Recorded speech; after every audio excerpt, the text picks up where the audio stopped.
Yes, I will call the August 22nd Timnath Town Council work session to order, please. It's my Monday. Mayor Mark Sukup. Here. Mayor Pro Tem Brett Hansen. Here.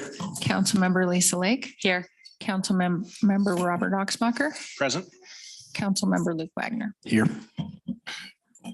All right, so we've got, and I'll biasly say there's two excellent presentations we've got to go before us.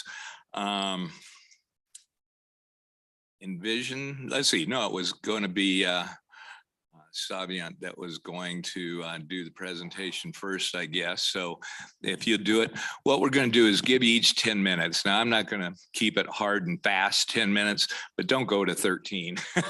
Okay, so something there will be great. Okay, take it away. All right, well, I'm Alan Strope with Savant Homes and Savant Design Build. Give you guys a little bit of background. Been in Fort Collins in Northern Colorado my entire life. Did a lot of work in Timnath and a lot of work in the building and development for the last 25 years since we started our company. To make it a little bit short and sweet, we are currently, our office resides in the old town hall building located at 4100 Main Street. So we also have the property right directly adjacent to us, which is the town square. So next to that, obviously, is the old fire station, 4104 Main Street. And give you a little bit of background real quick with this. When we purchased our building about 11 years ago, we were actually looking to try and redevelop that little corner at that time. And the fire station was still obviously in place, and we needed to wait a little bit for that the new fire station to get built. And so as kind of time went on, we would have loved to make something happen then, but we're really excited that we have the opportunity to bring this forward now with our proposal, what we're kind of looking at doing with it.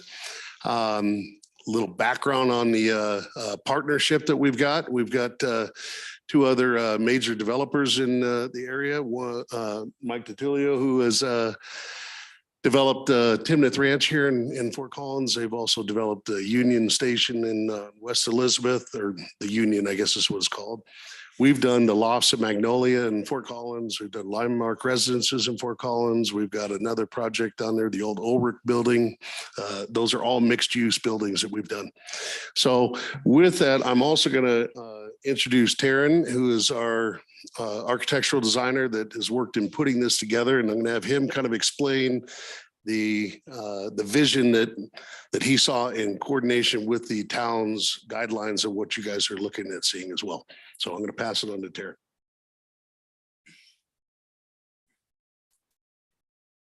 Hi there, my name is Taryn Strope with Savant, and I just wanted to basically just introduce the project that we were thinking of, really basically engaging that corner, which is our current office. And I do think that that is one of the biggest components of our proposal, and preserving the existing town hall and then integrating the building in with that. And so with what we have proposed is we have a 30,000 square foot building that can range anywhere right around that in the concept proposal, but it's a mixed use building with retail and restaurants on the entire first floor. And that those retail and restaurants all will span around Main Street down 4th Avenue as well. And what we are proposing as well is conserving the existing courtyard, and as that is a piece of history of Timnath. And so that would actually be the entry into the residential component, which is on levels 2 and 3. And so with that being said, we have basically 6 different units on the main floor that are the the commercial spaces and also the retail. And those units all range from approximately 1,000 to 2,000 square feet for each one is what we were potentially thinking. And that can obviously change as well to introduce more and or combine the components as well. But yeah, and if you look on the screen, basically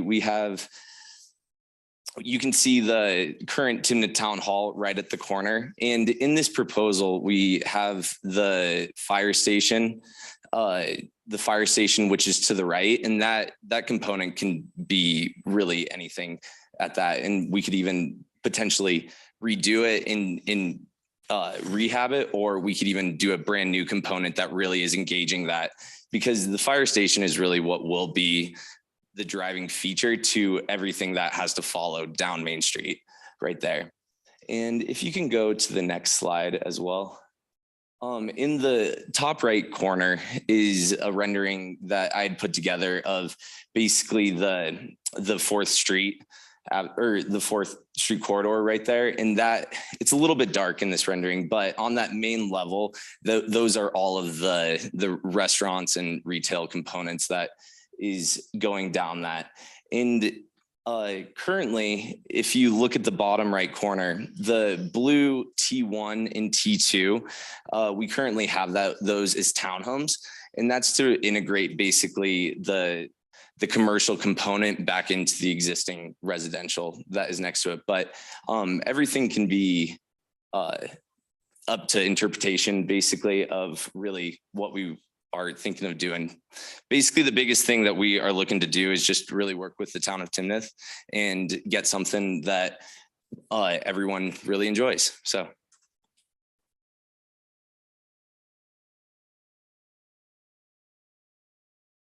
So, as we kind of looked at how to put all this project together, obviously it incorporates the property to the rear and the alley, and getting the parking and things set into place with this.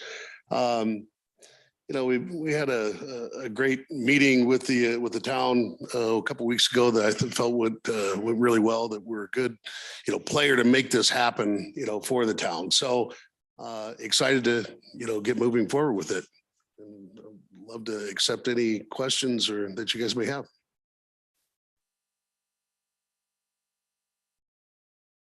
So Alan, is the patio there that's on 4th Street, is that going to be sort of like a sitting area type thing and that stuff too, and an entryway into the parking back and forth?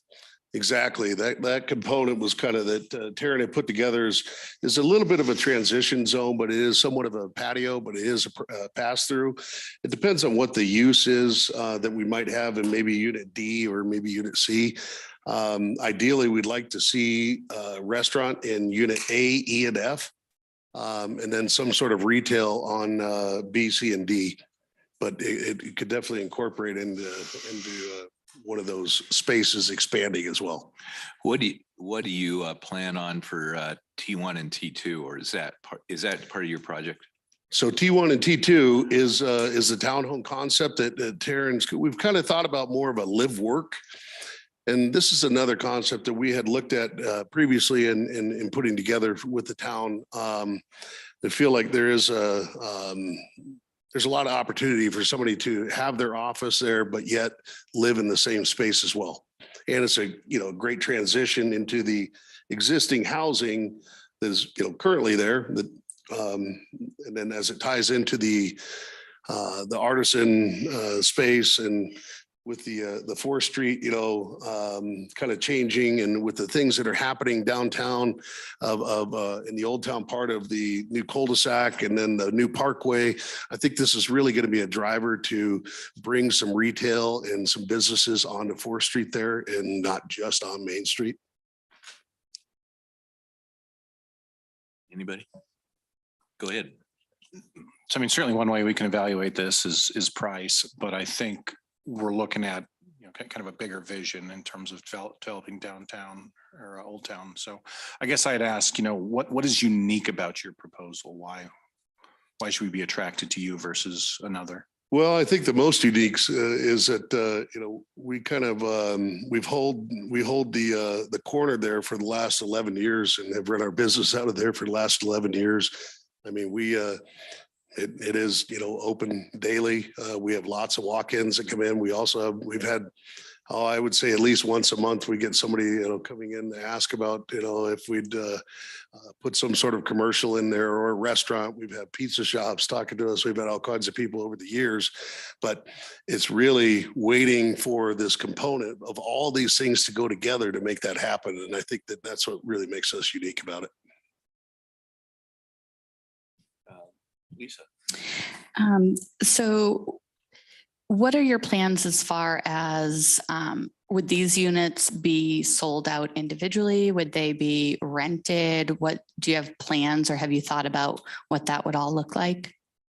Our intention at this time is to actually hold the entire building and lease the space. I mean, we have, I think, a great opportunity with the commercial aspect of people that we're already in discussion with, who would have some interest with that. We've got some restaurateurs that are very successful that will be consulting with us in how to make this space, because, particularly 4100 Main, where our office is, it's a very small, unique space. And, it's going to be a little bit of a challenge. And so that's why we're bringing in some of these restaurateurs that are very successful in small spaces to help us to coordinate how things get moved around, where things should be at. How do we make all this happen? Great. And as far as the residential portion, how many units are you estimating? And do you feel that the parking, whether it's that parking or just on-street parking, is adequate for what you're planning? So we don't have an exact count of the units right now. I think right now we're somewhere between 14 and 16. But it's obviously until, we get into the planning stage of putting everything together. The parking side of it, it's tight downtown, and it's tight around there. So we're, I think, close to, and Tara may be able to answer this better, but how are we on that parking that you calculated? Yeah, so the parking that is in the rear is for the residential component, and it was calculated based on the square footage up above. So it hasn't been directly associated to a number of units or a number of bedroom counts, but it's associated to that concept of it. Okay, thank you. And I understand that this is very general, rough, and details will be worked out. So thank you. Brett? Can you talk to me a little bit more about your thoughts regarding the fire station? It's an old building. I don't know how feasible it is to do, to just straight build on it. So what are some of your different scenarios? How are you going to evaluate that? What are your branch decision points? Well, originally our thought was that we would look at somehow trying to keep that front side of the fire station, because the back sides are pretty rough. Mm-hmm. And the more we're kind of looking at it, we're not tied to getting rid of the fire station and building a new building. So, which is probably more likely that would happen, because the rehab of that building versus, I don't think it would take very long to actually knock it down. So, and bring up something new. If it's our understanding that, it's not an element that has the historical value.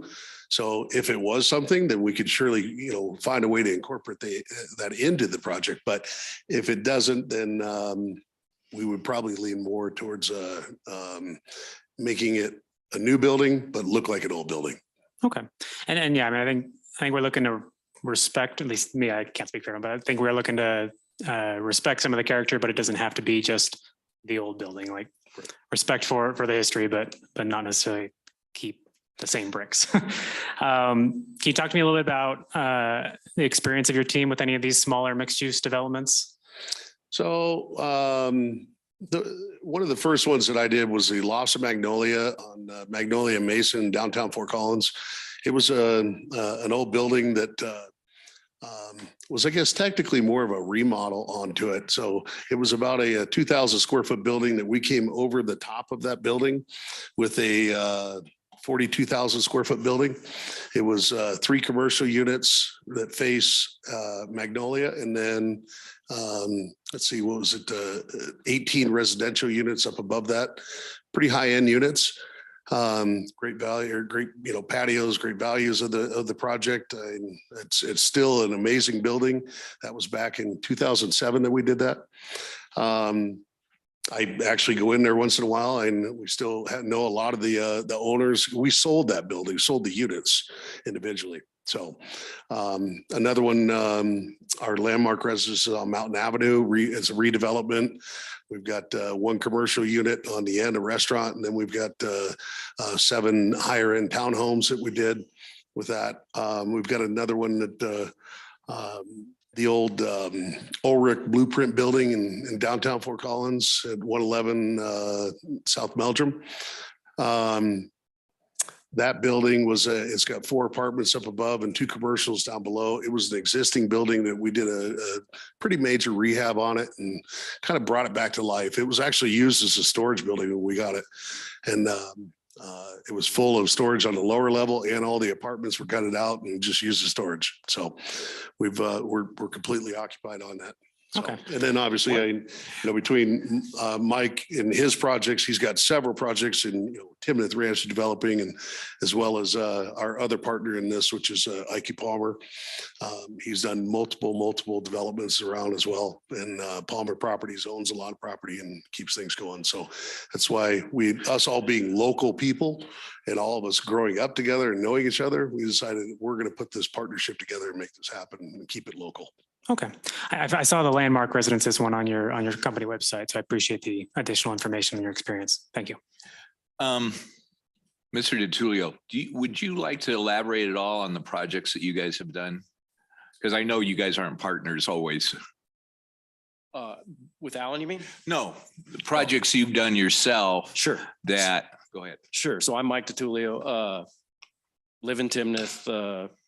We've developed what you guys would know as the South Timnath Plat, Timnath South Plat, excuse me, the Bruner Farm Plat in Timnath. And this is all residential, but we've also developed in Windshire Park, which is in Windsor. We're doing Tailholt out in Severance, which is 600 units. And we've done some small rural projects around. Now we've also done some commercial stuff. We did Union at Elizabeth. And Plum Street, Plum Street Apartments. So student housing, we've done those. They're pretty major projects. That's probably the extent. We've got some, some farm properties around, but that's the extent of our commercial stuff. Way to think on your feet. Sorry. Yeah. I thought it would be good for the council to Of hear course. what you've done. And I would like to say that we had a great meeting with staff. We're not locked into this. This was just our, throw it at the wall and try to, get the scale right. And staff has got some great ideas, and we're totally open to that. We've had some good interactions over that. And that's, to me, what, I think we can, working as a team, all come up with something that works for everybody. And, Al has been tasked, if we were to get awarded this, Al's been tasked to meet with the Chens and hopefully, try to expand the project a little more. Great. Thank you. Thanks. Ooh. And I think this is a general question. So part of our comprehensive plan is to look at the Old Town character and see how this fits. So I was hoping maybe you could describe what you feel is the Old Town character and how this project fits that. That's a good question. Yeah, so in this, basically what we were thinking of utilizing for materiality wise is a mixture between brick, wood, and metal.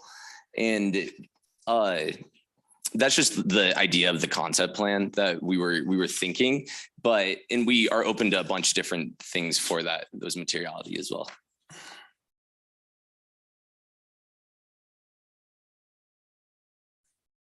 So and I think also in tying that in, just to elaborate a little bit more with that and looking at the comprehensive plan that you guys have put together, worked really well at, we've tied that in this design.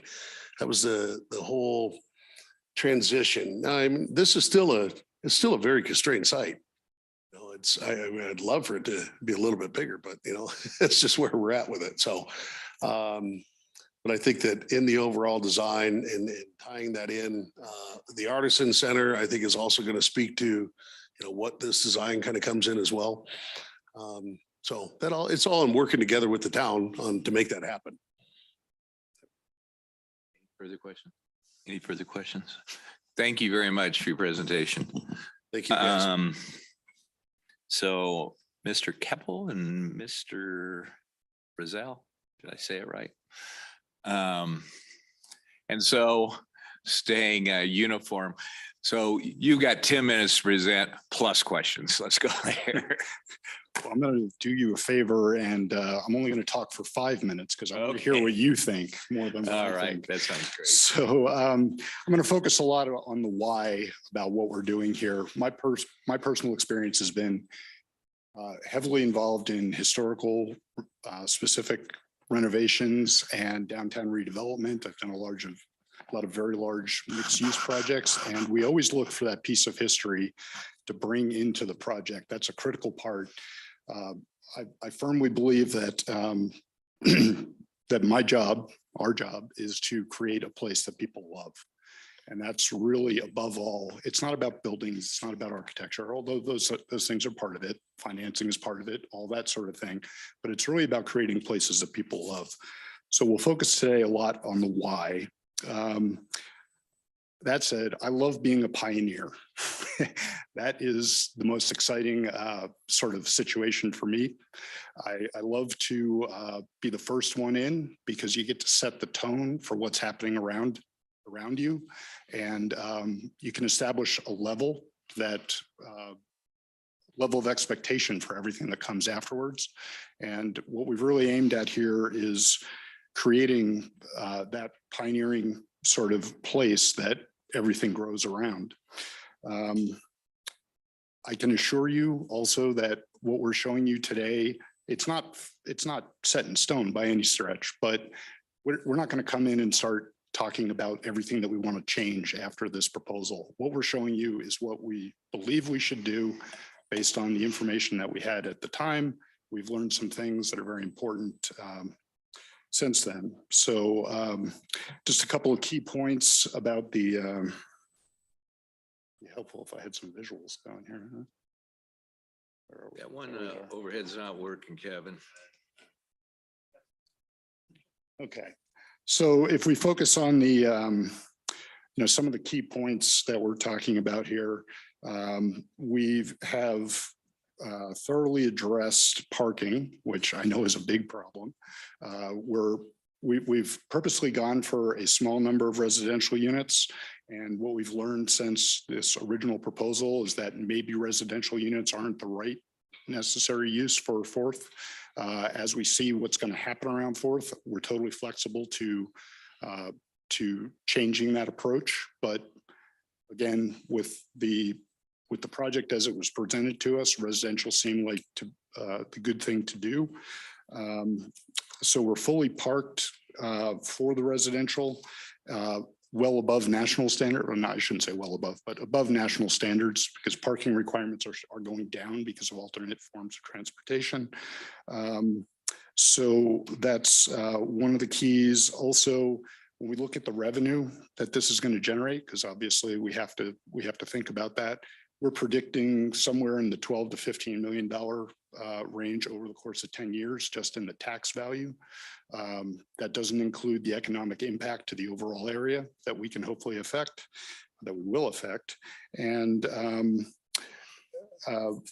we're very keen on what I'll call imposed history. Okay, there's not a lot of history in the architecture right now, but there is a lot of history to Timnath. So what we're looking for is to pull the pieces out that we can, to reuse them and talk about them, but also set the future. It's not Disneyland. It's not intended to be this fake sort of Colorado town that wasn't there before, but now pretending that it is. It's going to be very authentic. And that's one of the major goals. So as we look at the Main Street building, our major uses here are signature retail, and that's different than retail. Okay, signature retail is someplace like Peppercorn in Boulder. It's got a local flair to it. It's a destination that people come to again, create that excitement about the place. And also, as we look at the restaurant use, we want to have someone who's got a local presence in there. And we've also focused a lot on rooftop spaces. And then as we go around the corner to the residential, we're proposing 4 units of high-end downtown living, which is a very desirable sort of differentiator in a lot of markets. And I think it will be appropriate here. Single family residential is everywhere, obviously, but we're looking for something that's a different kind of draw. People love to live downtown. So, what you're seeing here is a shot in the dark on style, but it seemed appropriate that, we give ourselves surfaces to work on. And we're very much looking forward to working with you all to understand what the community wants, what the town council wants, what the city needs to move, what the town needs to move forward. And in closing, I will say that I hope that you see that the level of care that we put into this proposal really reflects our general approach to how we do things. It's not just about how do you cut some corners here and there. It's about doing the right thing in the right place at the right time for the right price to create the right outcome. So with that, I'll open it up to questions. Great. Questions?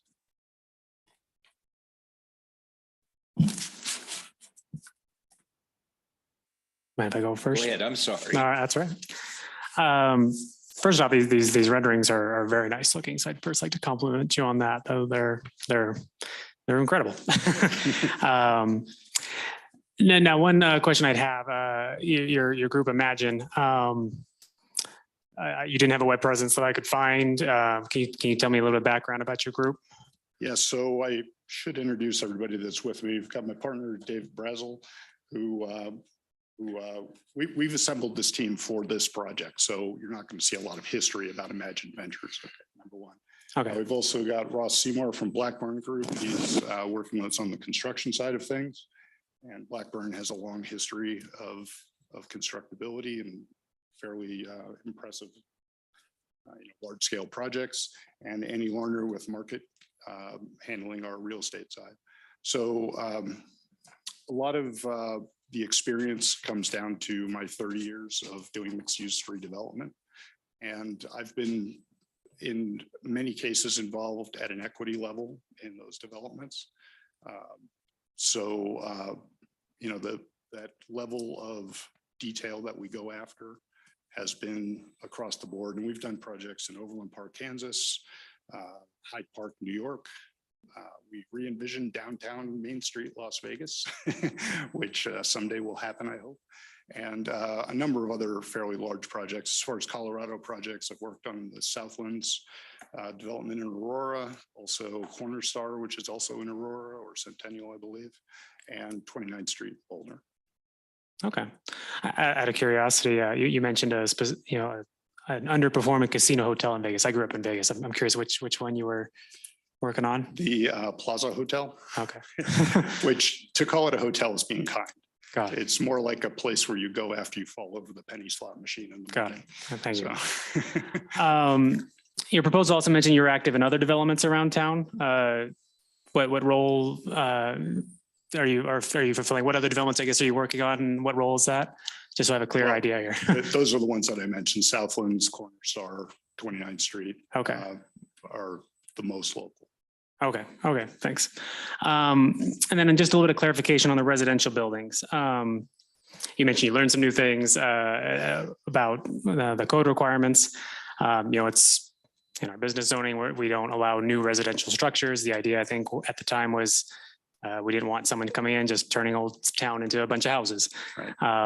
I generally agree with that thinking. I think it's good. I mean, so I just would like some clarification. Are we looking at some changes to our codes you're asking for? Are you looking to adjust what's in this proposal? Just help me to understand the full vision here. The residential is incredibly flexible. And what I've learned about the plan for Fourth is very important.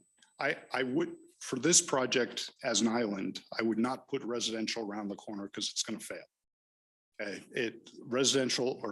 Retail is going to fail because retail double loaded streets, both sides are important. The church probably isn't going anywhere, I assume. So we have that issue to deal with. But if we look at Fourth all the way to the Parkway as a continuous sort of retail street, then we've got a lot of opportunity there. So again, looking at this project as it's presented, residential seemed to be like the right thing to do, but I don't think that long-term it is the right.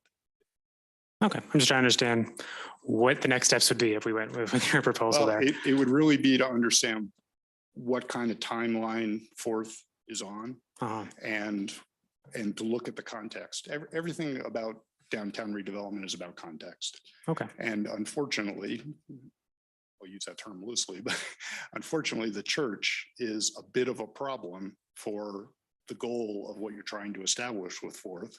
So we got to figure out some creative ways to work around that. But we kept the scale of the buildings down on our side of the street so that we're not talking about 40-foot tall buildings next to a 30-foot tall church and totally different uses, that sort of thing. So it's very, very flexible on that side. I do think that what we've shown on Main Street is the right use. okay, thank you.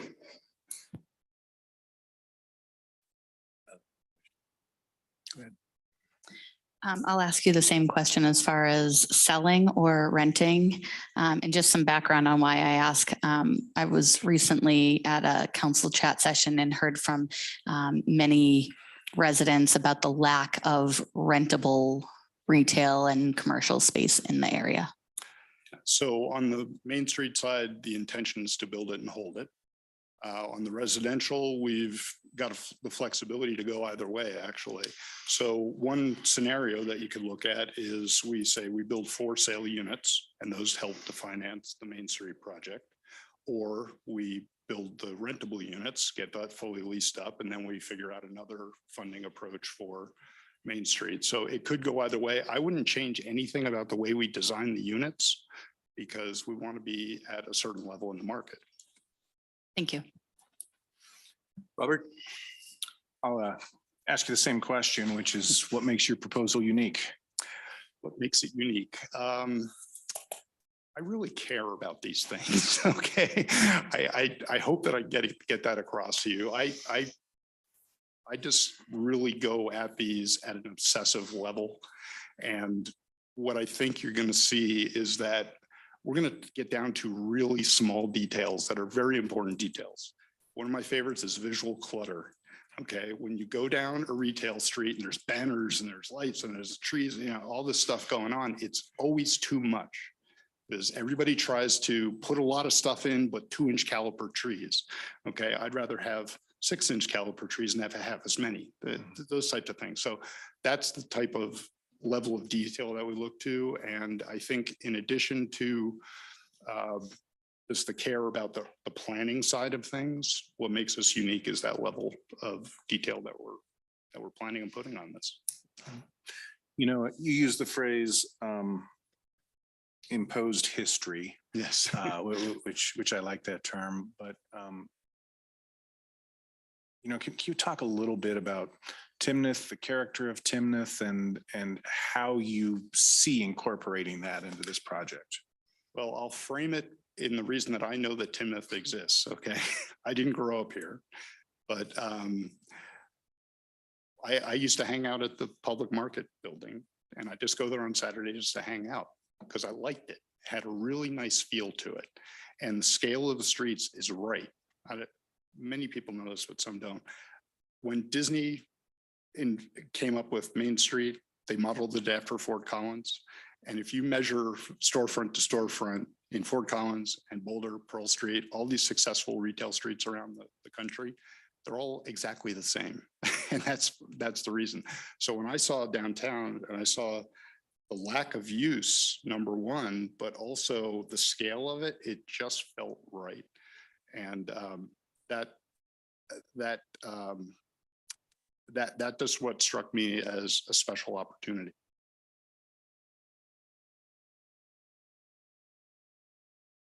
Quick question. What's the name of the entity that'll be building this? Blackburn Group will be our construction partner. Okay, so a construction partner will be doing it. Who will be the owner? Imagine Ventures, sorry. Say that again? Imagine Ventures. Imagine Ventures. Right. So who's the owners of Imagine Ventures? myself and Dave. Okay. And where's your headquarters? I'm based in Greeley, Dave's in Arvada. Pardon? I'm based in Greeley and Dave's based in Arvada. Okay, And, so is Envision a entity? Is it a corporation and a partnership? What We're is an it? LLC. Pardon? We're an LLC. And as I said, we put this together for this project. Okay. So I don't see LLC after your name.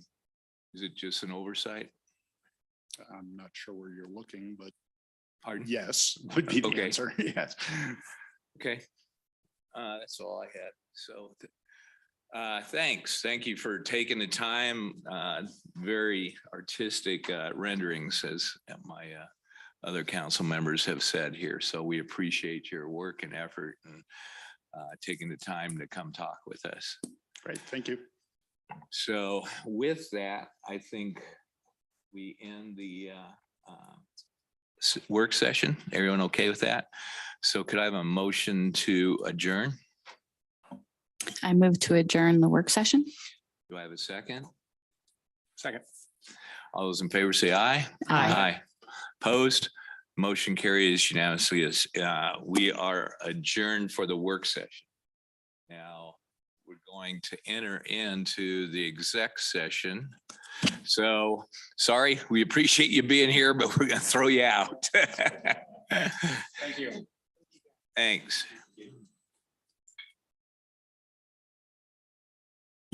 So you first call to order the special meeting.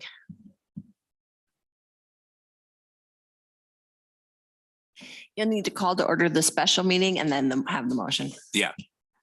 I'm waiting till everybody gets out.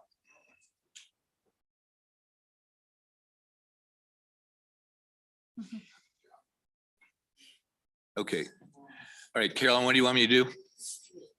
Call to order the special meeting. Call to order the special meeting. This is a special meeting for the executive session. Okay, it's not just an executive session. Correct. Okay. So Melissa, can you call to order the special meeting? Yes, I will call to order the August 22nd special meeting at 5:40. Mayor Mark Sukup, Here. Mayor Pro Tem Brett Hansen, Here. Councilmember Lisa Lake. Here. Councilmember Robert Oxbacher, Present.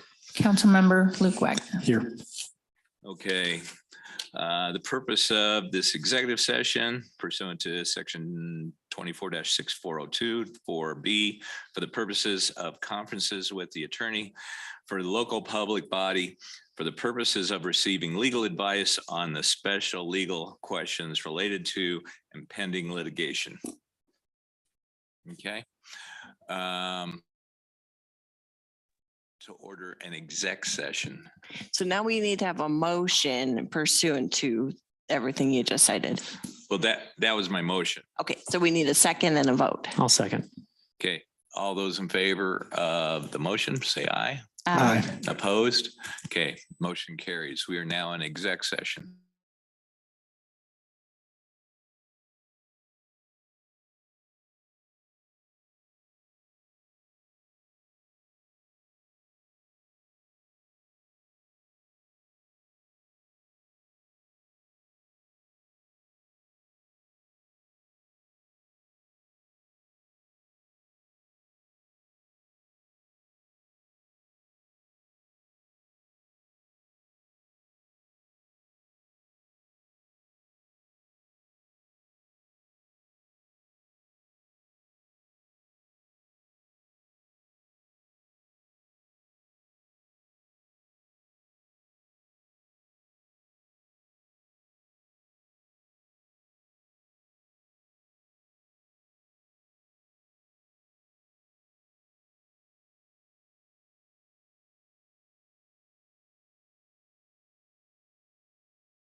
The meeting, please, the special meeting. Well, yeah, because this is, the second item is also on the regular agenda, so we don't need to continue. We do? Yeah, so you could just adjourn the special meeting. Okay. All right. So we'll start back here at 5 after. I move to adjourn the special meeting. Okay. Second. All Aye. those in favor say aye. Aye. Opposed? Okay.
August 22nd Town Council meeting to order at 6:04. Mayor Mark Sukup, Here. Mayor Pro Tem Brett Hansen, Here.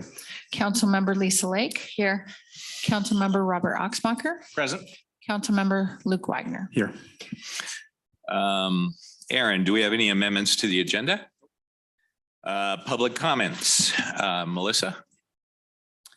First up, we have Bill Jenkins. Oh, I'm sorry.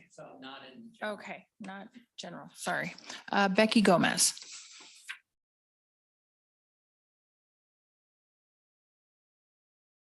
Hello and good evening. Thank you for allowing me to speak tonight. My name is Becky Gomez and I live in the West Village subdivision of Timnath Ranch with my husband and 9-year-old son. We have been residents of Timnath now for 9 years and my son currently attends Bethke Elementary School. And that is one of the main reasons why we moved to Timnath, so that we could send him to Bethke. I'm here tonight to ask the town council members to consider making public safety improvements near Bethke. Currently, there are no school zone flashing beacon speed limit signs at the school.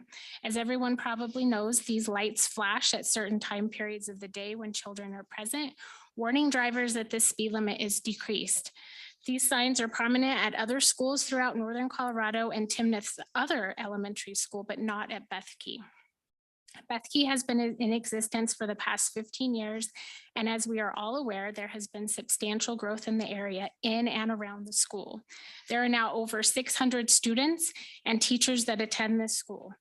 And during drop-off and pickup times, the area becomes extremely congested with pedestrians, bicycles, vehicles, and buses. I've personally witnessed several near misses between vehicles and students along Schoolhouse Drive, as well as other drivers going well over the speed limit. Even with reduced speed limits, roadways in and around schools are a dangerous place for pedestrians. According to the Transportation Research Board, more than 100 children are killed every year and about 25,000 are injured. Studies show that 2/3 of drivers exceed posted school zone speed limits. Helping to ensure that drivers obey school zone speed limits is crucial to lower pedestrian injuries and fatalities. Even a 5 to 9 mile per hour reduction in speed can dramatically reduce the risk of death or serious injury. While there are many factors at play, clearly communicated vehicle speed information is key to reducing accidents. School zone beacons take the guesswork out of school zone speeds, flashing when reduced speeds are in effect. I am respectfully requesting that the town look into the installation of these school zone flashing beacon speed limit signs on Schoolhouse Drive around Bethke to add additional safety measures for students, teachers, and families. Thank you for your consideration. Thanks so much. We've been working on this for about 2 years, and I will say we've been getting roadblocked a little bit because the school district wants a coordinated effort on all schools. But do you want to talk? I'm going to deal with your question because it's real important. All of us up here totally agree with your concerns. We agree with the issue. And so I'm going to tell you where we are, or Don's going to tell you where we are, who's the town engineer, and what the plan going forward is. Sure. Thank you, Mayor. You may or may not know, for the last several years, we've been efforting this. COVID slowed it down because the school district wanted to take a pause during the COVID time. We ramped it back up. We have a third-party study that's been in process for quite a while, and that we just got the report within the last week. That'll be going to the council very soon here. And that report will have several recommendations relative to the Bethke school system, which the council will review, and we will have the results in front of everybody. Okay, so we've been working at it. It's wheels of government sometimes roll slow, but we've been working at it. And I think I got it preliminary. There's like 7 or 8 recommendations, all of which we agree with and want to do. Anybody else? Dustin Camping. He went 6A, he said. Okay, thank you.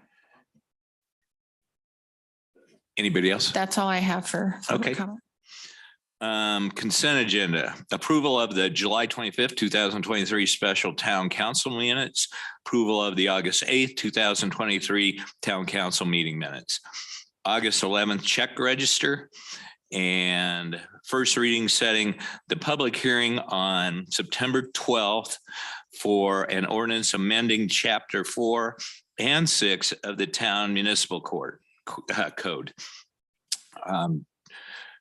Anybody have any questions? Do I have a motion to approve? I move to approve the consent agenda as presented. Do I have a second? Second. Does anybody have any comments? Okay. All those in favor, say aye. Aye. Opposed? Motion carries unanimously. Mayor and council report, Lisa.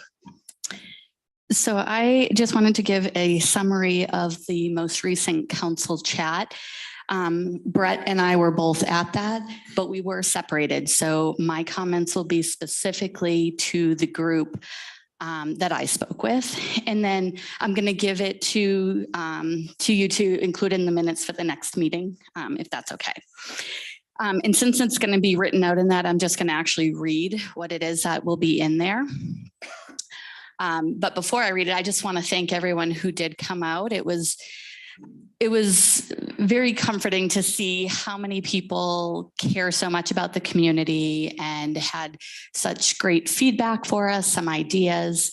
I also wanted to thank Backyard Bird, who hosted our meeting. And I know this is I think the first time that we've had one outside of the council, outside of the town center. And space-wise, it was a little bit interesting, but I thought it was quite successful. So the last council chat on August 9th was a great success. I personally spoke with 10 to 12 residents, ranging from those who have lived here for about a year to those who have lived in Timnath for 30 plus years. Here is a summary of the topics that came up. Conflict of interest in contracts, concern over the mayor walking out of a previous meeting during public comment, communication being one way. Community members want more time to speak at meetings and or want more discussion. Traffic safety, including intersections, speed limits, bike lanes, and review of the transportation master plan. Old Town and the Parkway, can it go all the way through instead of cul-de-sac? Firehouse property, community members want to see the bids and have a say in it. Commercial properties in town, is there a way to require some of them to be rentable instead of owned to allow more people the opportunity to open businesses? Smell coming from Alpine needs improvement. Can there be opportunities or grants to fund the arts, such as performance arts?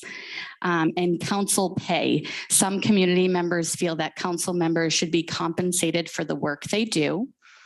And then I added, these are specifically my own recommendations or suggestions for some of those topics that came up. One was to look at ways to increase opportunities for discussions, such as more council chats.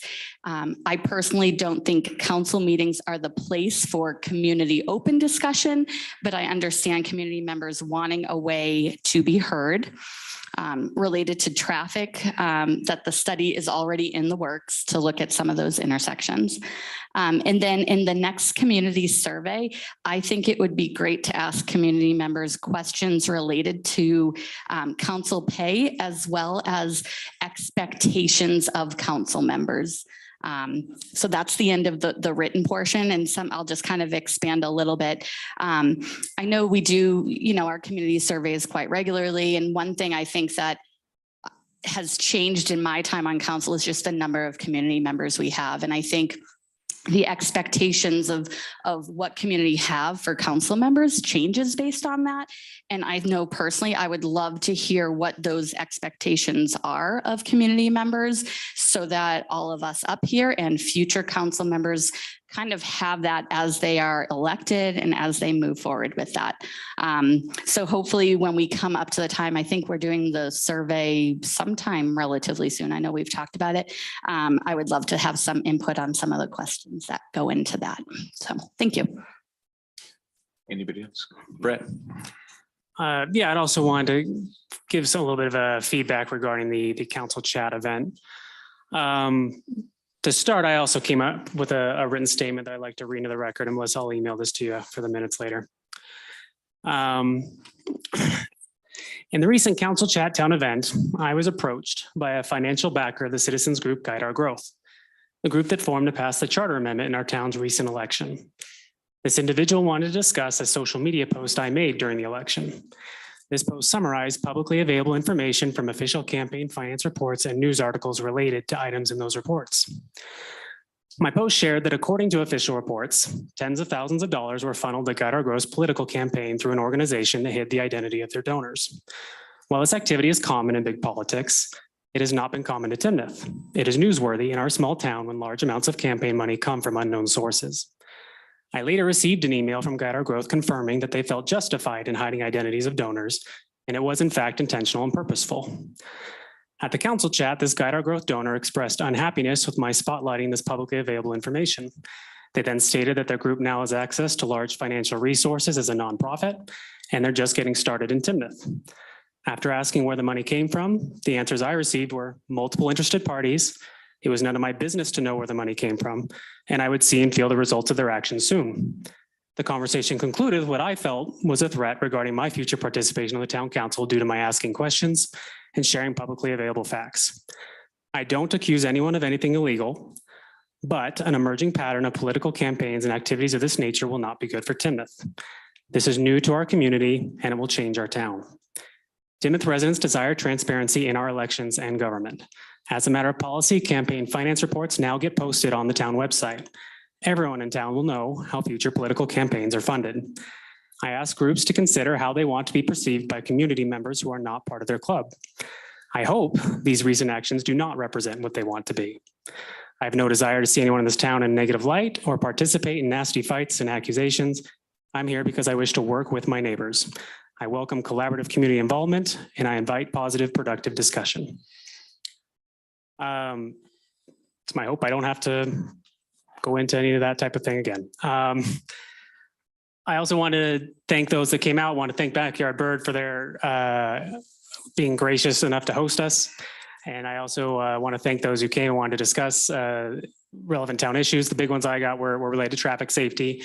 And I know I related a lot of the information about some hedges and weeds to our staff that got right on it. And I know a number of those issues were addressed very quickly. So I appreciate the feedback from residents in helping us address those concerns in a timely manner.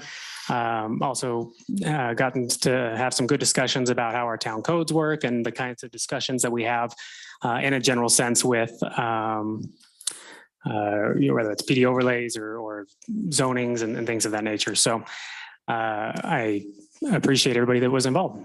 Thank you. Luke, thank you. My comments tonight are on traffic safety as well. I'd really like council to consider reducing the speed limit on River Pass. I'd like to see the speed limit be lowered from 3F to Summerfields Parkway, but from 3 to Summerfields would also work as well. I first want to acknowledge two things. First, there are professionals working on this, including town staff and outside agencies. Second, I'm emotionally invested in what happened 3 weeks ago. I knew Ollie and I knew the family are neighbors of mine. I'm also emotionally invested because I have 2 young kids.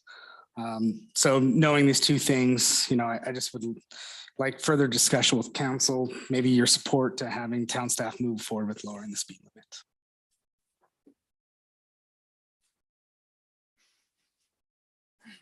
Do you want anything further? No. Okay. Any other council reports? Finance report. Lisa, do you have anything in addition to discuss? Okay. Engineering report. Don, do you have anything further you'd like to report? Community development report. Matt, do you have anything you'd like to report? Okay. I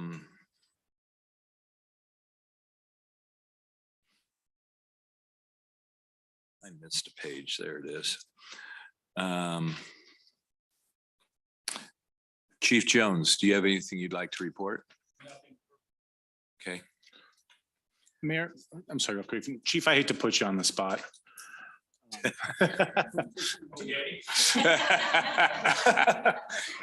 He doesn't feel too bad about it.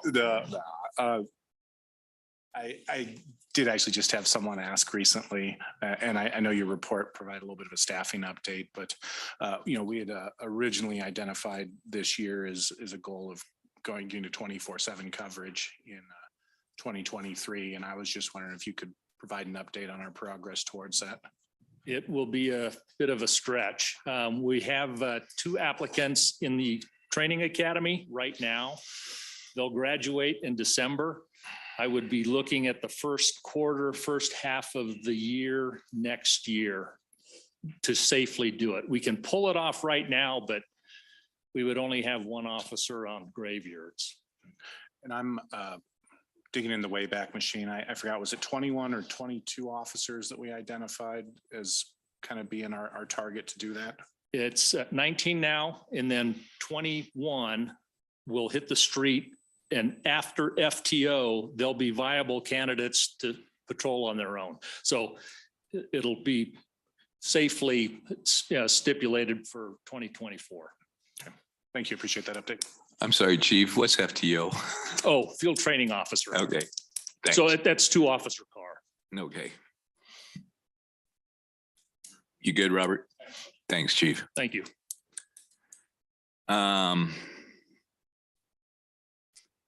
All right, item 6A, Resolution 47, Series 2023, a resolution approving the Ladera sketch plan.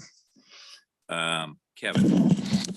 Thank you, Mayor. I will be brief on this, as I had mentioned this, kind of went through my presentation from the last meeting.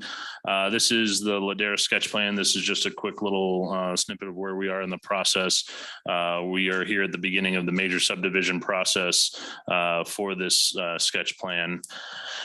This sketch plan is intended for 7 planning areas within 45 acres of the remaining 64 acres of the Ladera subdivision. These planning areas will range from just roughly over 1 3/4 acres to just over 9.5 acres in size. And then 18 acres will be remaining for open space. The planning areas will then be defined into individual lots at the preliminary plat stage, which is the next stage in the process. Neighborhood meeting was held on this application back on February 9th to show the proposed plan and gain any feedback, and that observation report is attached in your packet. Staff has reviewed this sketch plan against land use code criteria and finds that it meets the land use code criteria, meeting the zoning and comprehensive plan designations for the property. With that, I will turn it over to Carolyn for a presentation, or who's on your side doing a presentation?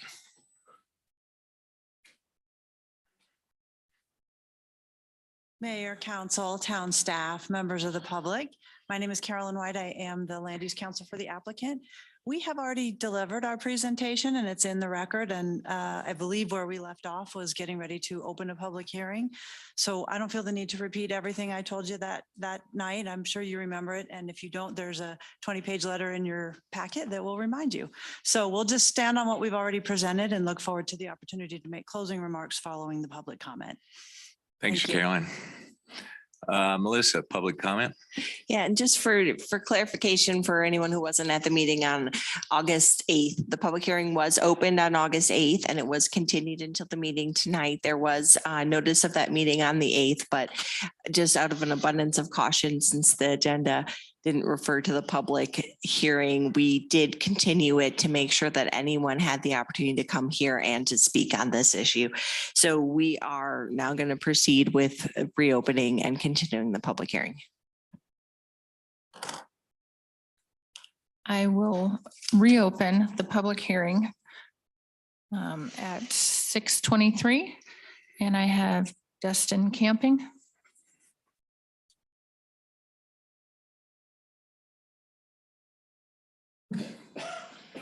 Good evening. My name is Dustin Camping. I live at 704 4th Underview Drive here in Timnath.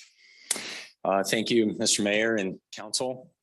Appreciate you giving me the opportunity to speak and to be on record as a supporter for the Ladera project. Since the first announcement was made about the Ladera project, my family and friends have been very excited about what is to come and what this is going to contribute to the town of Timnath. Big picture, as the town continues to grow, we need our revenue stream to grow. Ladera provides the best opportunity to not only add great businesses that our town will support and utilize, but also much needed revenue for the town of Timnath. As residential subdivisions are approved, we need to continue to move forward with approvals such as Ladera. Ladera will have certainly the most significant impact of any development in Timnath. The economic impact in the future business coming to Ladera is very exciting, and I just want to thank council for being such forward thinkers.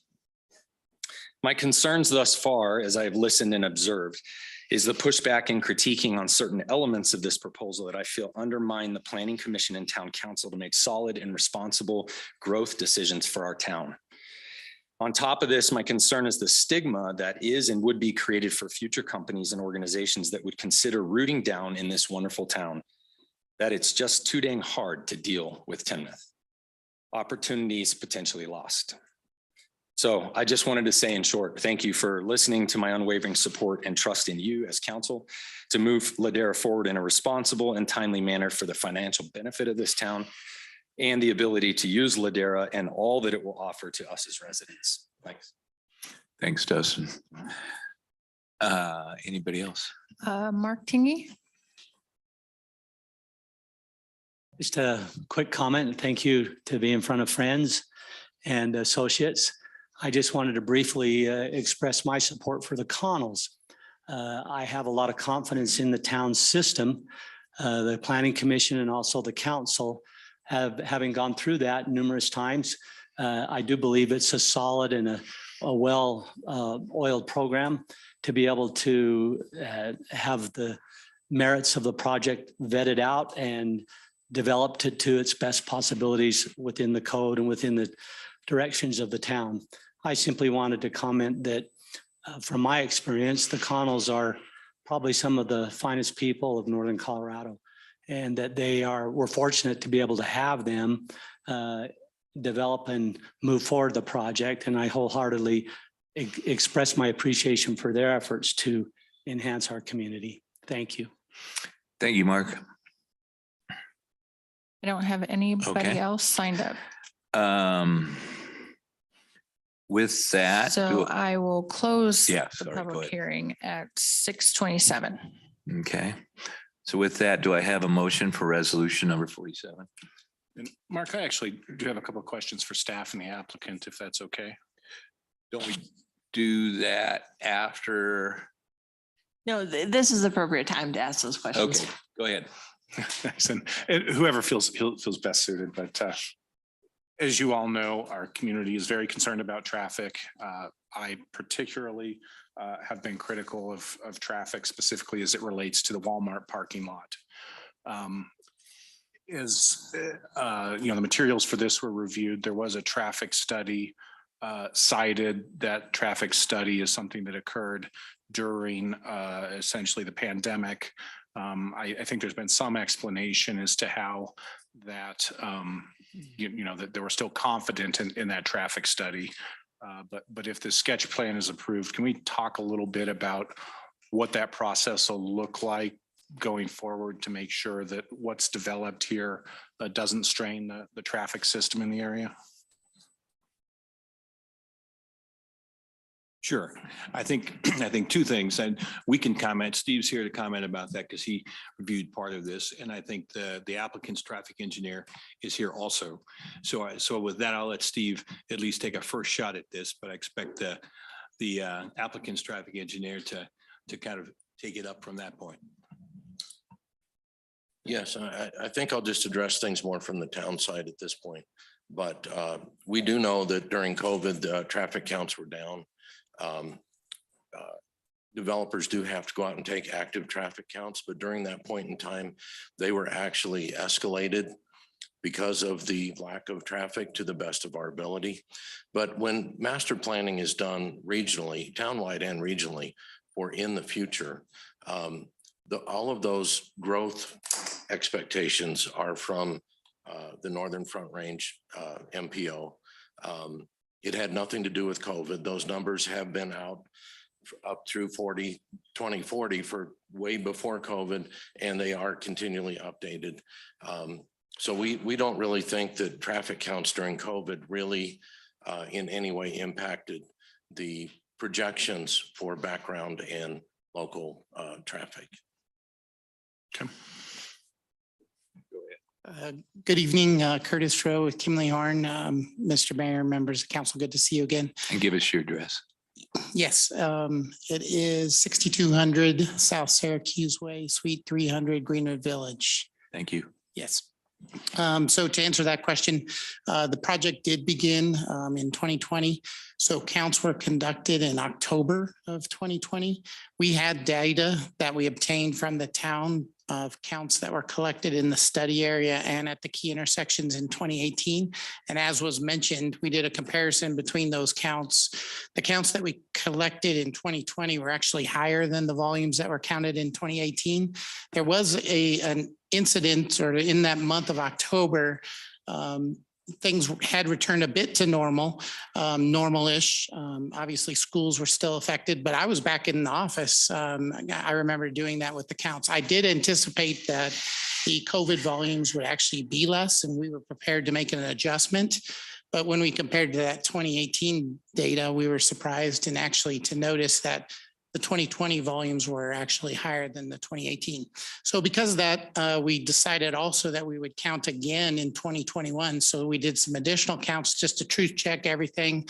As mentioned, we study the future horizon. We're not studying existing conditions so much, and it's based upon projections. And so it's almost a moot point in terms of your traffic volume at existing because you're studying the future. And so you're applying your growth rate to obtain that future traffic volume. And so if your counts are low, you have to apply a higher growth rate to get to that volume. If your counts are higher, then it means that there's less growth to occur. So in the end, at the end result is that those volumes for the future horizons are the same regardless of the actual counts for the most part. Yeah, I guess I appreciate that the further in the future you go, the less relevant the current data point is. Yes. That it becomes less significant over time. I appreciate that point. But I also conceptually, I'm concerned that if the starting point of your data is lower, it changes the while the slope of the projection doesn't change, the amplitude, the height of it.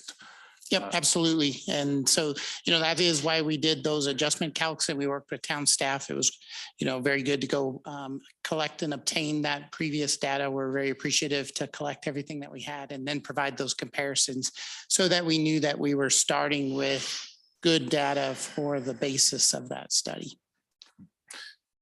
Timnath has changed a lot since 2018. Our town population has significantly exploded since then.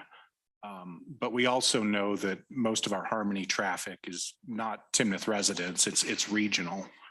And that, what we saw during COVID, even still in 2020, was, a significant decrease in commuting with people working at home. Yes.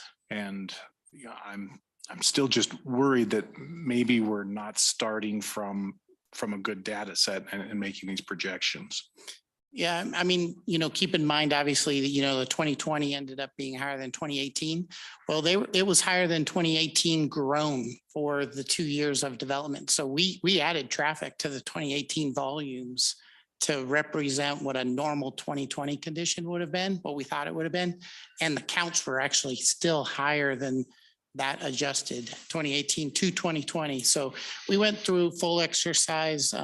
Staff really was a good partner in that review, going back and forth and reviewing that data and to make sure that we had a good good set to begin with. You know, you mentioned the shift and change in traffic patterns. We're seeing that still. I think the work from home condition will continue into the future. It does mean potentially that volumes are actually overinflated because there is less peak hour volume, especially in the morning. We're seeing that morning peak hour traffic hasn't reached what it was pre-pandemic. And so, you know, as a traffic engineer, that's the fun part of it. We just continually take counts and make adjustments. And so we get to see how those changes occur and react to that and make our best, you know, improvement recommendations as a result. And I appreciate some of the forethought that's gone into the Ladera development. I appreciate that the improvements, annexation improvements along Weitzel and, you know, the roundabout going in there was well ahead of the growth curve. I really appreciate that. I guess one of my future concerns is a future pinch point with the bridge on County Road 5.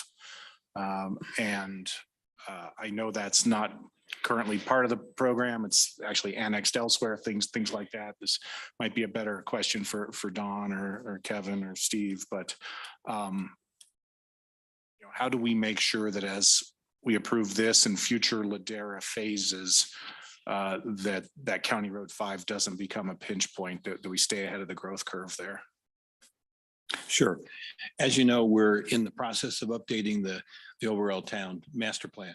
And that'll be part of that. And you also probably remember that the CIP showed a significant expenditure several years out associated with County Road 5 bridge. Now, both those things are coincident. And so we're looking forward to seeing the results of the master plan to kind of link all this stuff together. And as you know, also, it's background traffic and it's regional traffic. And we've harped on that for years to the local folks, whether it's county, MPO, or the state, that this isn't just a Timnath issue on County Road 5, it's a regional issue. And we'll continue to do that. Right. And I know we've also made the point that, you know, one of the purposes for developing the parkway is to hopefully alleviate some of the traffic in the area as well, right? Sure, it is.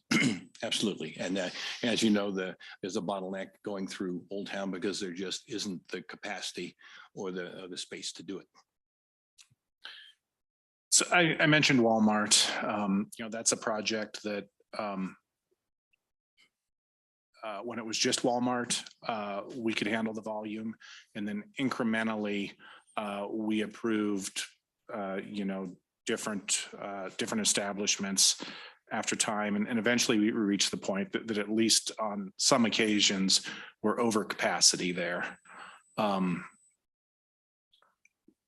do we make sure to not duplicate? And maybe you disagree that you know, we made an error there, but how, as we progress forward with Ladera and evaluate each incremental new project, how do we make sure that we're staying ahead of that? Okay, I think that's mine. So first of all, as you well know, that the Walmart issue is because it's all on private property. And I might say that the improvements that we have made for the striping has made a significant difference in patterns, and we think it's only going to improve over time. And as you know, also we've made some suggestions to Walmart about some additional improvements. Hopefully over time we can get those also. But the difference between that and Ladera is striking, because there isn't private property associated with those things. Weitzel is a public street that's right through the middle. All of the improvements on either side of Weitzel will go through this town and be evaluated from a traffic standpoint. And I feel confident that the applicant's traffic engineer is looking at every aspect of that. Done. Thank you. Brett? So I'll continue just a little bit more on the subject of traffic. So we have these traffic studies for the overall sketch plan, the bubble diagram that just says we are allowing some commercial development of some kind to go here. We have another phase of traffic review with specific end users, correct? That is correct. Okay. So some users are going to have different levels of traffic than others. my question would be, if we have a potential end user that's very high traffic, how do we make sure people can get in and out and not stuck in those places, but we want to make sure people can continue to get in and out of potentially very high traffic locations? No pun intended. I don't know why people are laughing, really. Go ahead, Don. With, as you said, we've got an overall study that the applicant did. And with each use that comes in, we'll measure that against the projections that the applicant had in their study. And so every time we'll get another bite at this apple to evaluate the potential impact of the actual use that is being intended. So if we have a user that's extremely high traffic, does that eventually, are they capped by these earlier studies with the further end users in terms of projected allowed users, types of businesses? Yeah, if you have more comments, you can. Yeah, I'm not sure I want to use that term capped. Okay. But What's a better term? I'm gonna stop right here and let the applicant's traffic engineer talk about how that whole thing, it's a fluid situation. Right. They have a master plan or a traffic study that has made assumptions relative to traffic volumes. And then every time a new use comes in, they have to balance that against their assumptions. Yeah, that's a great way to describe it. That's an excellent question. So what we do is a traffic compliance study. And so we look at the trip generation that was originally studied for the uses that were anticipated at the time of the study. And we compare that to the now proposed project. And we look to see if there is a difference in trips. There obviously would be a difference in trips. It's hard to be exact to the same as it was.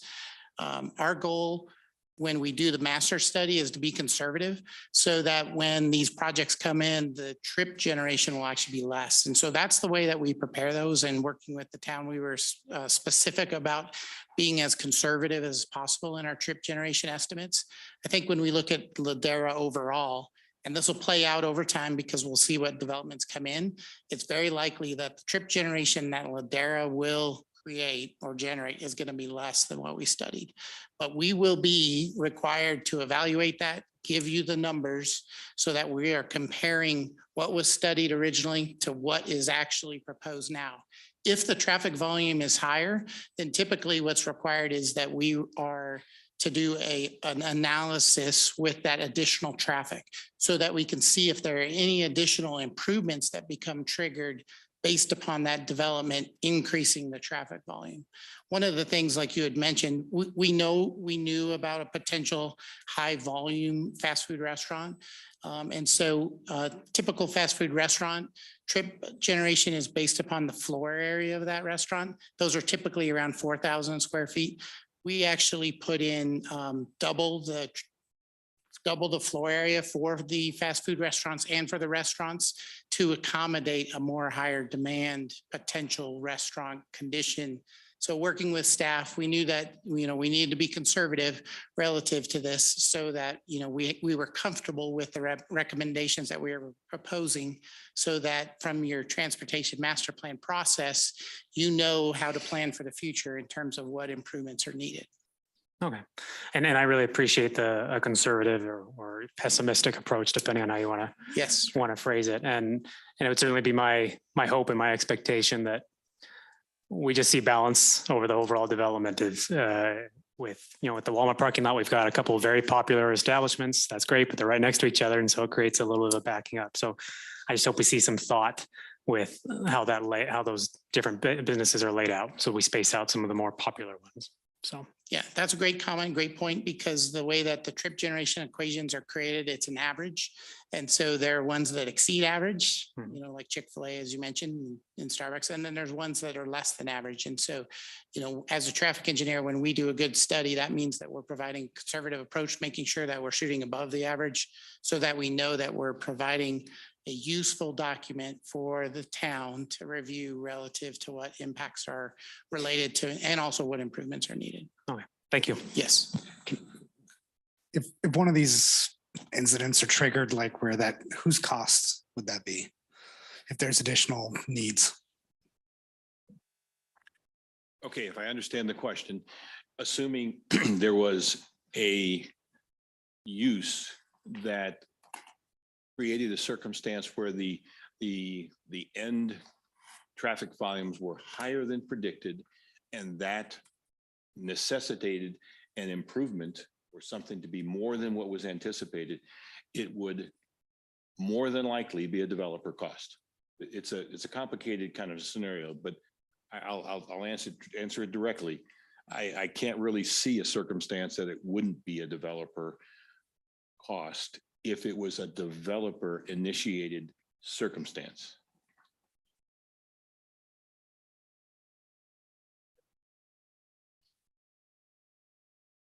Okay. Do I have a motion for resolution number 47? I move to approve resolution number 47, series 2023, a resolution approving the Ladera sketch plan. Do I have a second? Second. Do I have any comments?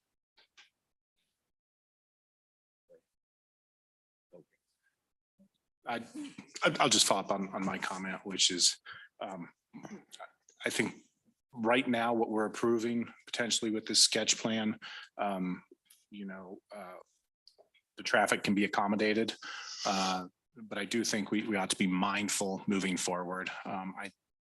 This is only my personal opinion, but I think in Walmart, we got into the issue that each change was incremental, that it's tough to identify what is that straw that should cause major improvements, like, I don't know, perhaps the installation of a roundabout. And so, I would just ask the council and future councils to be mindful of the incremental change and be cautious of the, no, this is just one more, it'll be okay thought process. Okay. Any other comments?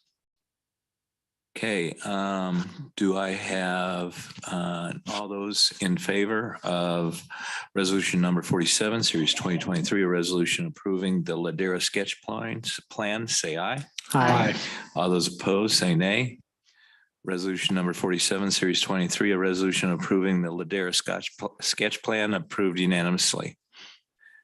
6B, ordinance number 47, series 2023, an ordinance for vacation of a portion of Sweatsville Zoo Road right of way. Kevin. Thank you, Mayor. This is a request for a vacation of right-of-way for a portion of Sweatsville Zoo Road. This request is coming from the Connell LLC group.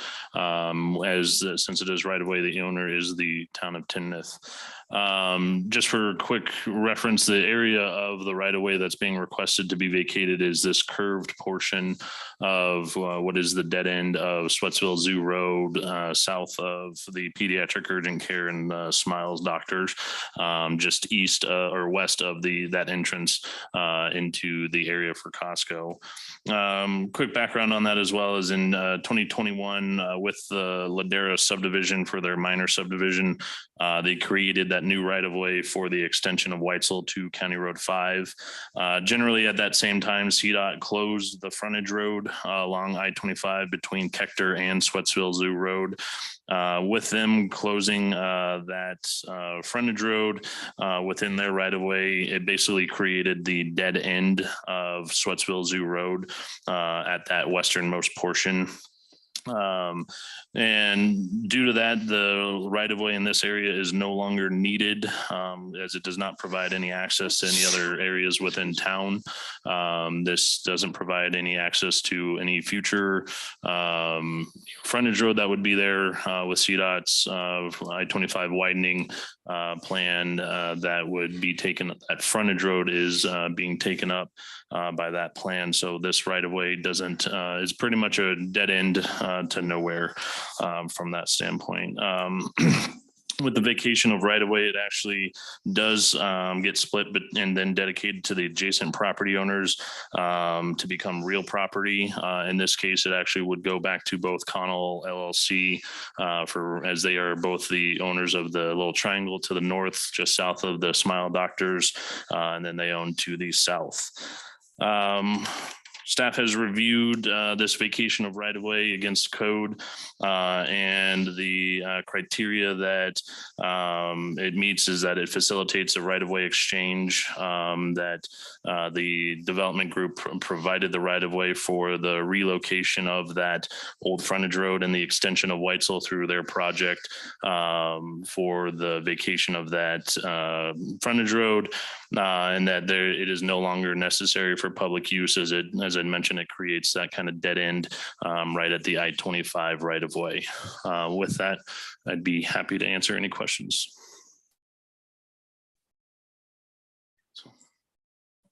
I always ask this, what's the danger in not doing this? I got that question last at Planning Commission. There's really not a danger to doing this from that standpoint, since as I mentioned, it's a dead end on that curve. So pretty much on that west side where you see the curve just abruptly stop and go south, that's where the I-25 right of way is. From that standpoint. So there's really no, danger to doing this, as we don't really give up anything of connectivity with giving up this right of way. The development will be providing additional, streets throughout the street network in and around this area to provide access for other lots and, for their future commercial development.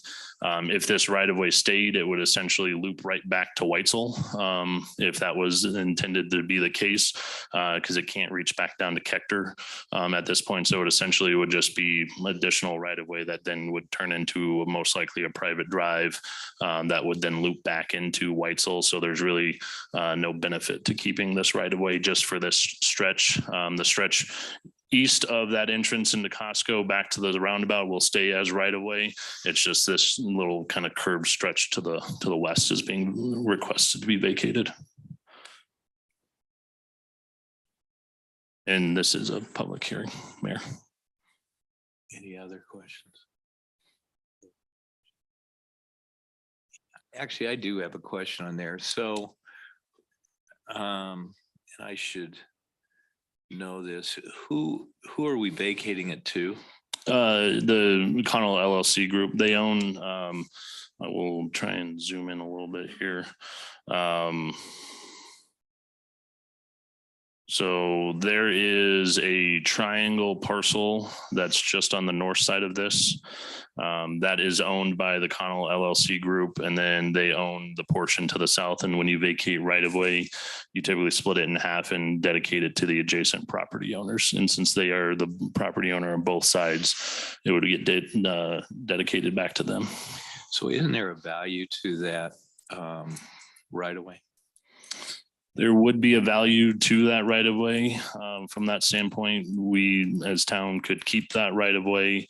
But it would turn into developable property. That is correct. Yeah. So why don't we agree to release it, but sell it for fair market value?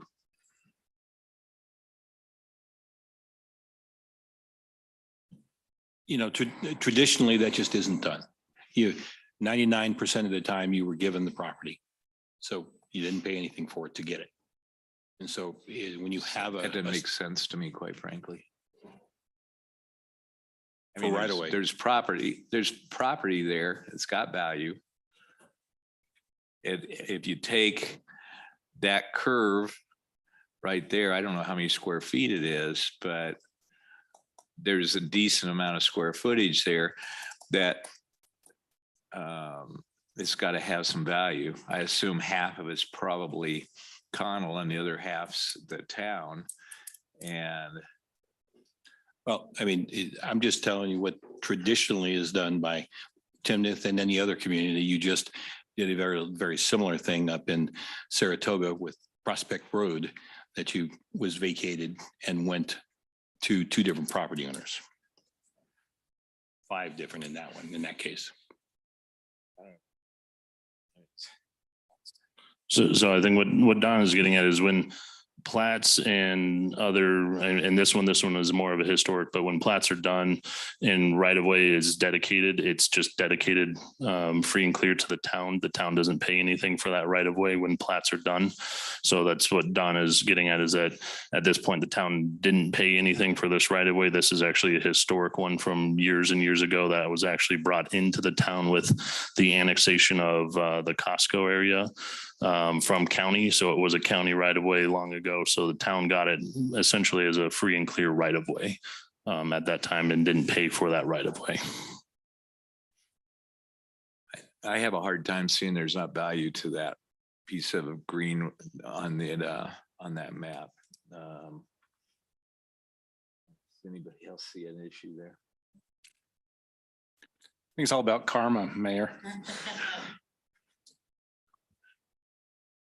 I mean, I don't see any value to us. And we didn't pay for the land. It feels like if we ask for a small amount of, I assume it'd be a small amount of money, market value, you know. Yeah, whatever the market value is, it's probably $7 or $8 a square. But yeah, it's not worth anything to us. It does assist a development that does bring value to us. I don't know that I see a need on this particular piece to try and nickel and dime on this. I was going to echo what Brett said about, I think there's more value in giving it back than there is to us holding on to it or trying to sell it. Okay, good. Public hearing. I will open the public hearing at 6:54. I do not have anybody signed up to speak on this matter. So I will close the public hearing at 6:55. Okay. Do I have a motion for ordinance number 14? I move to approve ordinance 14, series 2023, ordinance for vacation of a portion of the Sweatsville Zoo Road right of way. Second. I do have any discussion. All those in favor say aye. Aye. Opposed? Ordinance number 14, series 2023, an ordinance for the vacation of a portion of Sweatsville Zoo Road right of way carried unanimously. Resolution number 52, Chad.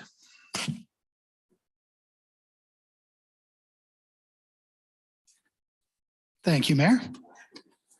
As you mentioned, this is a final plat proposal for the Draley subdivision.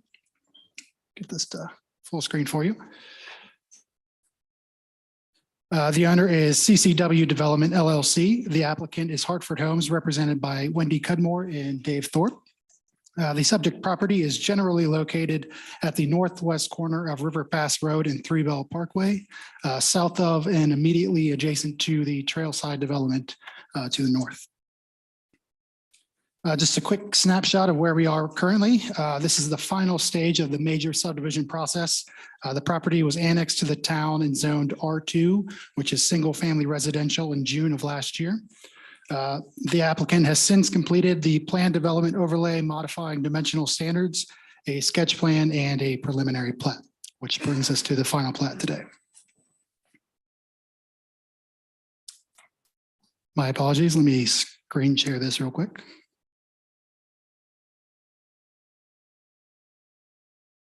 All right. The final plat is proposing to provide 111 single-family residential detached lots within the 33.34 acre site. Of the 111 proposed parcels, 27 are intended to be constructed as rear loaded. That is up in the northeast corner of the development, acting as a transition from the Trailside development to the north. The gross density for the area will be 3.3 dwelling units per acre, complying with the R2 zoning district.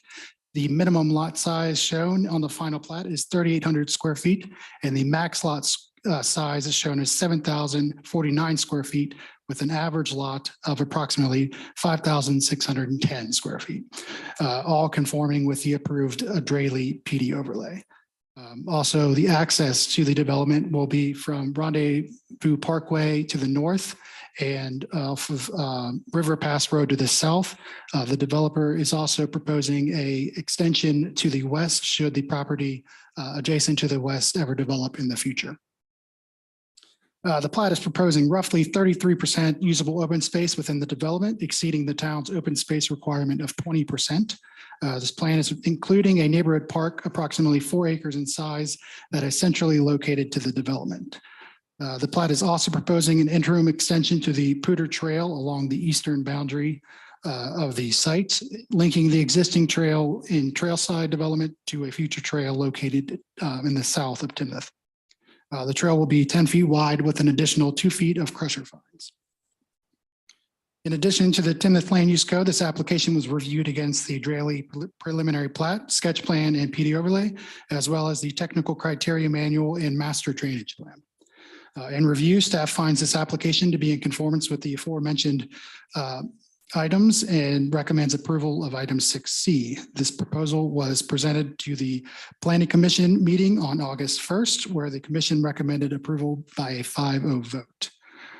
With that, I'll turn it over to the applicant team if they have anything they want to add about the design of the site.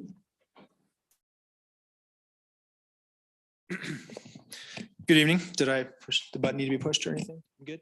All right. Good evening. Thank you, Mayor, council members. My name is Ryan McBreen with Norris Design, 244 North College Avenue, Fort Collins.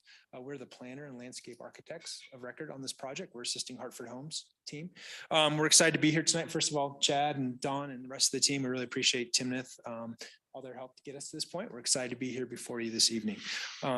Chad did a great job of touching on all the details. I don't want to belabor the point and repeat too many things, but there's a couple of things we're excited about this project that we want to share with you this evening.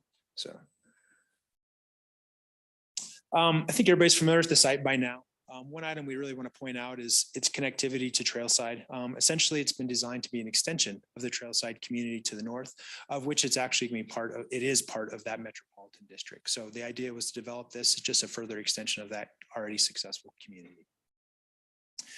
Final plat, as Chad mentioned, consistent with everything that we're supposed to provide to you all and go through that process. Like I said, I won't belabor the point, but we believe we check all the boxes, so to speak, to gain approval this evening. Now kind of the fun stuff. So this project is developed with single family front load product and single load alley load product, kind of a mix of unit types, different sizes, different price points. Density of under just over 3 DUs an acre, which is in conformance with the zoning. The central portion of the project is anchored by a 4-acre park, which we'll get to here in a little bit. Access comes to the south from River Pass Road, as noted previously, and then through the Trailside community on the north. And as pointed out to the west, we have a future connection should development occur that direction. A nice little touch I'd like to throw in here too. All the street names on here are actually named after folks that have lived on the property through the years. So it's kind of a cool thing, like Dutch Drive, Dutch Draley is currently out there. So it's kind of a cool little touch. Hartford really was very thoughtful in putting this project together. And the most exciting part of this project, we think, is the anchor, the centerpiece of this community, which is the Big Red Barn, which I think everybody's familiar with now. So this project is intending to preserve that, as well as the milking barn, the milking shed, which is just to the south, not showing up in this picture here. The barn is going to serve as an anchor to this about 4-acre park, serve as a community area. Plan is to have restrooms in the milking shed, spot for food trucks to park.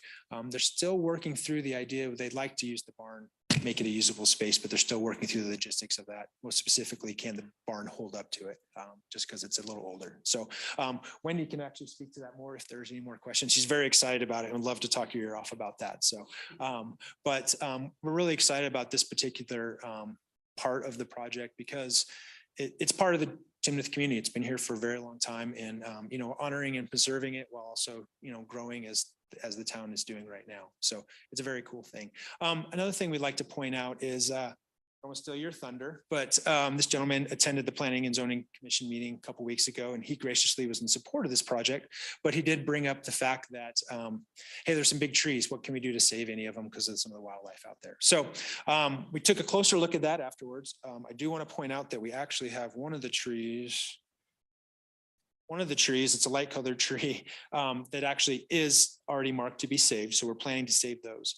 But since the last meeting, Hartford enlisted an arborist to go out and actually review the trees for their health and well-being and all that. So some of the trees aren't salvageable, because we have to develop We have to move some dirt.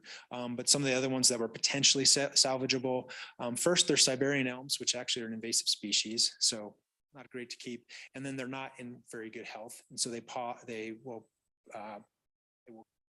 provide a potential risk for falling, hurting someone or hurting property. So, but we did find a tree we can keep.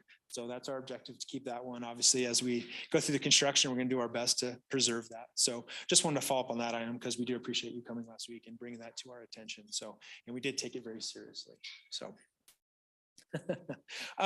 As mentioned, a variety of residential home designs are proposed. And as mentioned previously, it's also a continuance of the trailside community. I think that community has been a great success. It's really exciting. You drive through there, landscape's really starting to mature and grow in the community. So we ask for your support this evening. Our complete project team, including our engineer and obviously Hartford Homes, is here this evening. So we ask for your support and appreciate your time this evening. Thank you. Thank you.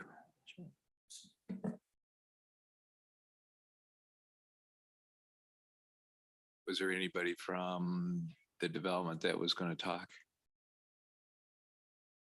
No. Nope, I think that he covered that. Okay. Anything further, Chad? Nothing at this time. Any questions from the council, Robert? Any changes in the final plat from the preliminary plat? No, I think if anything, there may have been some changes to the grading or the to work with the areas there for grading for the drainage plan. However, the lotting and platting, everything was the same from my recollection as the preliminary plat. And I'm seeing a head nod from. Yeah. Okay. Yes. You learn something new every time. I learned today that the path is proposed to be crusher fine and not sidewalk. So there will be a 10-foot concrete walk. There's just an additional 2-foot crusher fine in that. Matt may be able to speak more to that to accommodate different types of trail users. It's on the shoulder of the actual trail. Okay, so there will be 10 feet. Correct. It has the required 10-foot to meet the Pooter Trail. We just have the additional crusher fines in addition. Okay. And then Carolyn, I actually have a question for you. I've been thinking a lot about something Luke Wagner said earlier about River Pass and the speed limit there. Hypothetically, and I'm thinking that this project will also impact traffic on River Pass. Hypothetically, if the council wanted to take action and change the speed limit on River Pass, what would that process look like? So that would be in your discretion. And I mean, I will also ask the planners to contribute to this, but I think it could be accomplished by resolution. It can also be accomplished administratively, I believe, but you would want a traffic study, ideally, to have a recommendation. So I guess I'll kick that back to you guys as to the process you normally use. Okay.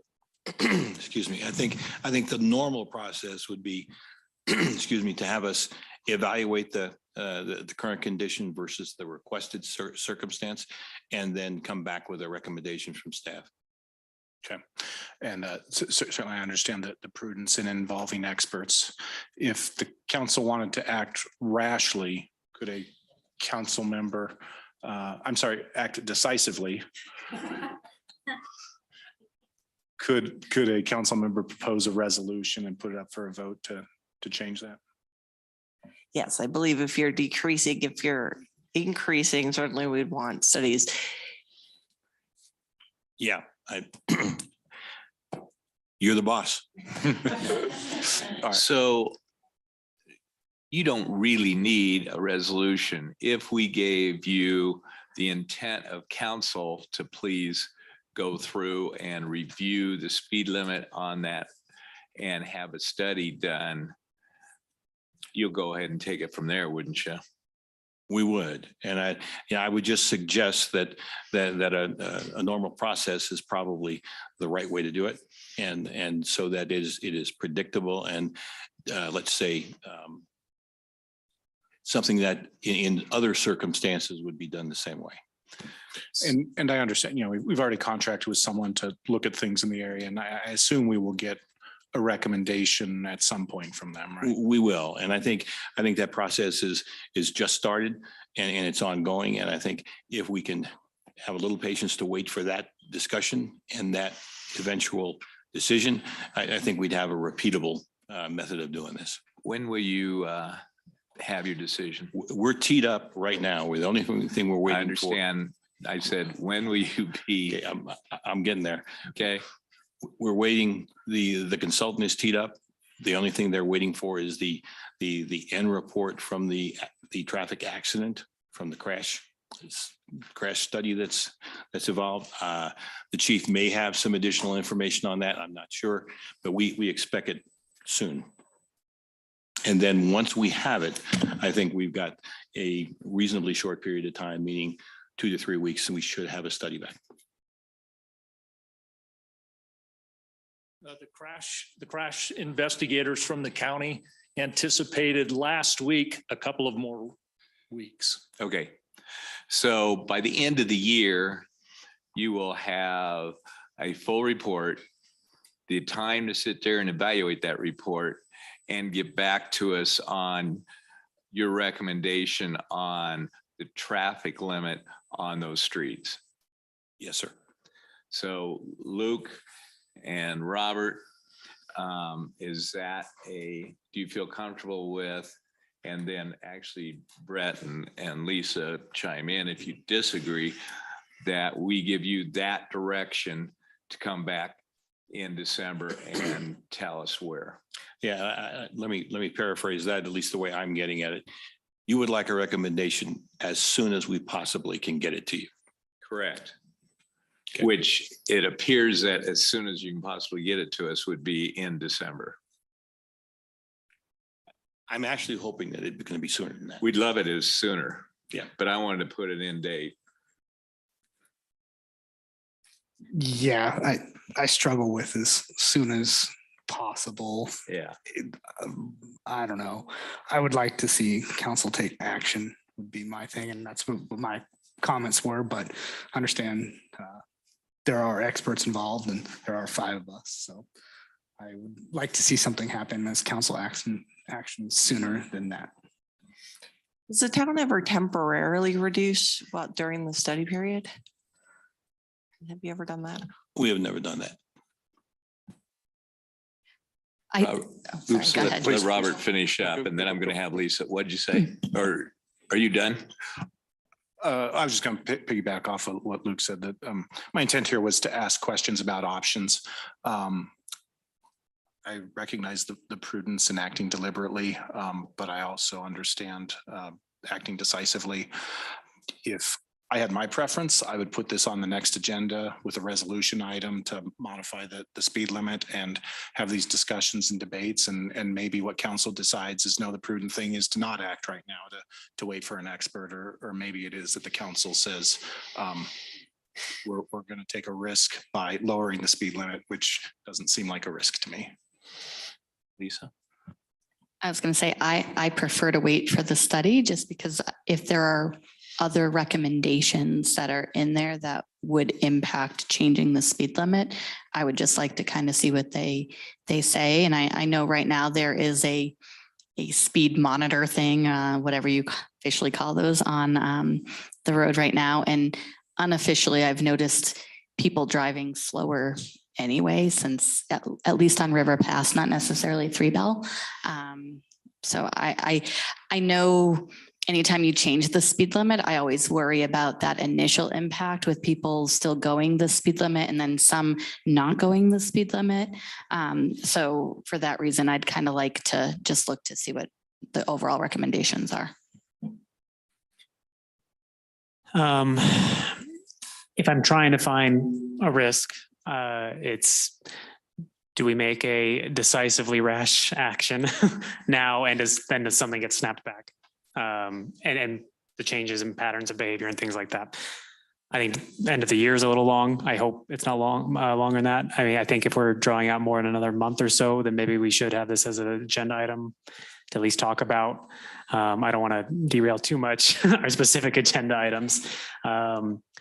but that would be my expectation is if it looks like this is going to take more than a month or 6 weeks, then let's go ahead and get an agenda item and at least decide from there. We'll have a little more information. That would be my thoughts. So my two bits is I don't want us to get out of our rails and to be dictating speed limits seems to be us getting outside the rails of what we should be from a policy position as opposed to a specific position.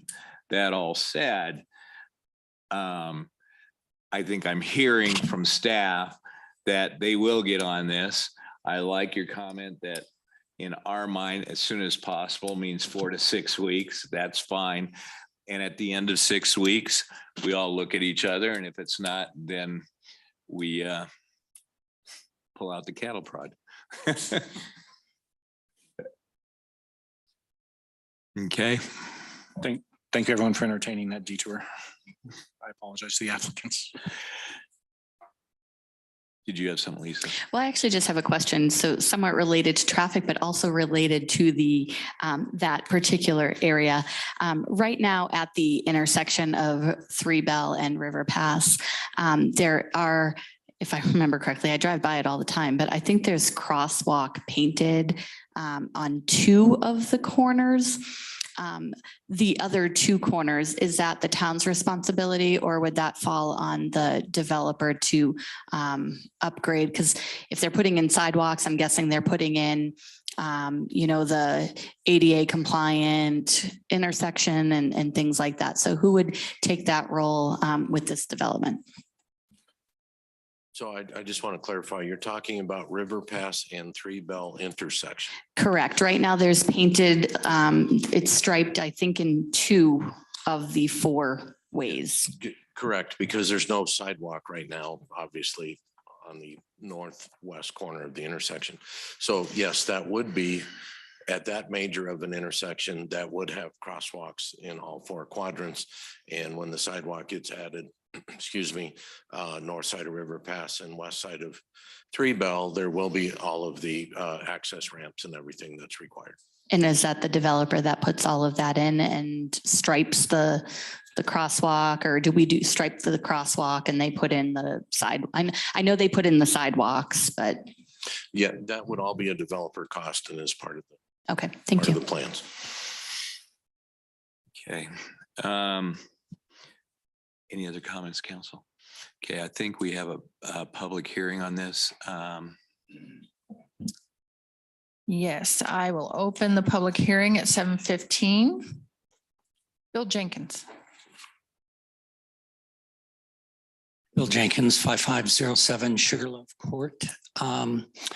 I would like to say, as a neighbor of this property, I live directly across the street. I have a bird's eye backyard view of the property and Three Bell and River Pass.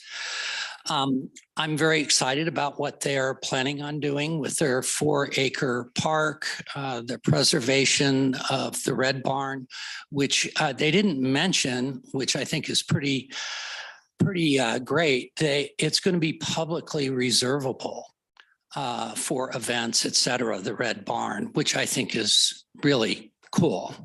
And also the fact that they're saving the milk shed, which will have, as I understand it, bathrooms and storage area in there, which is also great. And I really appreciate looking at the possibility of preserving some of the large trees. I know I talked to Kevin when we walked that property initially. And the reason is that there are seasonal large owls that perch on the tall trees on that property, as well as eagles that will perch on the tall trees on that property. So it's really great if even if we save one of the big trees, it'll keep the owls and the other raptors coming back. So I'm in support of this project wholeheartedly. They've also been great neighbors. They have maintained that property and mowed it. So I won't have, in the neighborhood, won't have problems as a result of that in the wintertime. And then finally, the Three Bell River Pass Road intersection.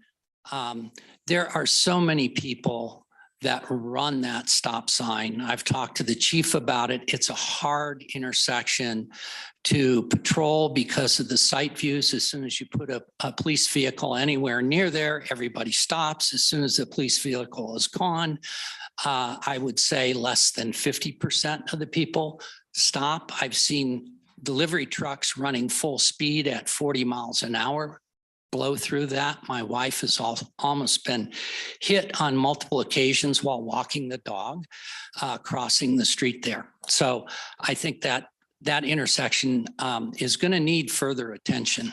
Thank you. Thank you. Anybody else? That is all, and I will close the public hearing at 7:18. So could I have a motion for resolution number 52? I move to approve resolution number 52, series 2023, a resolution approving the Draley subdivision final plat. Do I have a second? Second. Do I have any discussion? All those in favor of resolution number 52, series 2023, a resolution approving the Draley subdivision final plat, say aye. Aye. All those opposed, say nay. Resolution number 52, series 2023, a resolution approving the Draley subdivision final plat was approved unanimously. Resolution number 53, Chad. Thank you, Mayor. Mayor and council members, if it's all right with you guys, I would like to do items 6D and 6E together as one presentation. As you'll see, they go hand in hand. And then turn it over to the applicant team if they have anything else to add, if that works with you guys. All right. So this is a minor subdivision proposal for the Harmony subdivision. The owner is Harmony LLC, represented by Byron Collins and Mark Tingey. The applicant is JR Engineering, represented by Ken Merritt. The subject property is Tract B of the Harmony Third Filing First Amendment, which takes up a portion of the golf course and landscaping within Harmony. This is a land division creating fewer than 6 lots, therefore it's falling under the minor subdivision process. The minor subdivision is redefining the boundary of Tract B, creating an outlot with the intent to be included in the development of adjacent property, which will be discussed in item 6E. The existing tract consists of roughly 131 acres and includes open space for Harmony subdivision. The newly created outlot located along the western boundary of Harmony subdivision will consist of 0.303 acres or 13,000 square feet of vacant land for future development. Both properties will remain zoned RE estate residential, conforming to the comprehensive plan for this area. Item 6E is a sketch plan proposal for the McMorris subdivision, generally located south of Busk Grove Road and west of Harmony subdivision and north of Timnath Lakes. The subdivision is made of 7 parcels currently owned by SE Land Estates LLC and Timnath Estates LLC, represented by Alex Schuman, and Harmony LLC and Postmodern Development Inc., represented again by Byron Collins and Mark Tingey. These properties include the McMorris property, Old Timnath Estates, Lot 206, Block 10 of the Harmony subdivision second filing, and the Outlot 1 proposed in item 6D, all of which have been annexed to the town and designated as estate residential in the Timnath official zoning map. The sketch plan, again, this is where we are, kind of touching on what Kevin had mentioned earlier when we talked about the Ladera sketch plan. It is a conceptual layout of a proposed development creating more than 6 lots. This is the first step in the major subdivision process, identifying the intended density, land uses, traffic circulation, and location of future parks and trail connections. The sketch plan is proposing a maximum of 28 lots within the 46.7 acres. This proposal will include a pocket park, a regional trail connection in accordance with the town's Prost map, and roughly 22 acres of open space, exceeding the requirement of minimum of 20% open space for this development. The maximum density in the area will be 0.6 dwelling units per acre, complying with the comprehensive plan of low-density residential in the existing zoning designation of estate residential, which is 1 dwelling unit per acre. The proposed sketch plan will consist of estate residential lots that include a variety of development types, similar to the adjacent Harmony Club development to the east. And again, I just want to reiterate that this is the sketch plan, which is a conceptual document. So it is acting as the framework for future platting in the subdivision, ensuring future development can conform with our standards. The ultimate locations and alignments that are shown in this sketch plan are subject to change and will be determined during the preliminary and final plat processes. I just wanted to let you know that we are still in discussions. These are not the final locations per se. This is just kind of generally this is accepted in meeting the town's criteria, and this is kind of how we move forward with it. Per the town's land use code, a neighborhood meeting is required for both the residential minor subdivision and sketch plan applications. A meeting was held on June 12th to discuss both proposals. An overview of that discussion is included in the observation report in your packet. These applications have been reviewed against the land use code and technical criteria manual, and staff moves to recommend approval of the Harmony minor subdivision and McMorris sketch plan. These were also presented to the town planning commission on August 1st, where the commission recommended approval by a 5-0 vote. I will now turn it over to Ken Merritt if he has anything additional to add to what I have just explained. Good evening, council. My name is Ken Merritt with JR Planners and Engineers, Landscape Architects, representing the applicant and the landowners, SC Land Estates, Timnath Estates, Harmony LLC, as well as Postmodern Development. Chad, thank you for the introduction. I really appreciate it. He was doing a great job and take away my thunder, but so just very quickly, by way of orientation, the top of the page is north. Busgrove borders our northern boundary of the proposed McMorris subdivision. To the east is the Harmony subdivision. The property is located approximately 3/4 of a mile east of County Road 5 and about a mile west of Latham Parkway. Take a little closer look at the property itself. Again, it's 47 acres of land currently annexed and zoned to the town, zoned to RE, residential estate. The property is bifurcated, if you would, by the Lake Canal, which runs through the property in the upper third of the property from Timnath Reservoir to the west. Property directly north of us is recently annexed and zoned property RE. Due north of us is the Timnath Reservoir and open space that is currently in the county and zoned RR2. The property due east of us is the Harmony subdivision, primarily zoned RE, but there is a little bit of R3 as well as CMU property, but that's located further to the south and east of the development along Harmony Road. The lion's share of the property directly adjacent to the proposed McMorris subdivision is all zoned RE, and property to the south and west of us in the Timnath Lakes development is zoned R2. So as Chad pointed out, there's actually 2 steps to this proposed project. The first being a minor subdivision of Tract B of the Harmony 3rd subdivision, subdividing off a small portion of the 131 acres of property, which is represented by Tract B. The intent is to subdivide approximately 13,000 square feet of property out of Tract B, which will eventually be conveyed and made part of the McMorris subdivision. So it is being subdivided as an outlot for the future intent of being subdivided as residential property. I want to also use this map just to point out lot 206, block 10 of the Harmony subdivision. It is not part of the minor sub, but it too will be conveyed and made part of the McMorris subdivision as well. And it lies west of the Aiken Canal at the very northwest most corner of the Harmony subdivision. Just very quickly, I want to try to bring up how we're aggregating all these individual parts into the McMorris subdivision. The area shown in purple directly adjacent to Bus Grove is originally the old Timnath Estates subdivision that was done several years ago in the town, zoned RE, approximately 9.5 acres. The lion's share of the McMorris property is represented in this blue color, and it's approximately 34 acres, also zoned RE.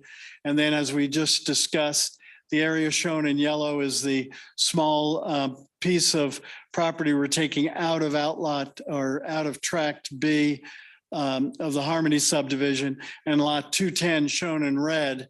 All four of these parcels will come together to create the 47-acre proposed McMorris subdivision.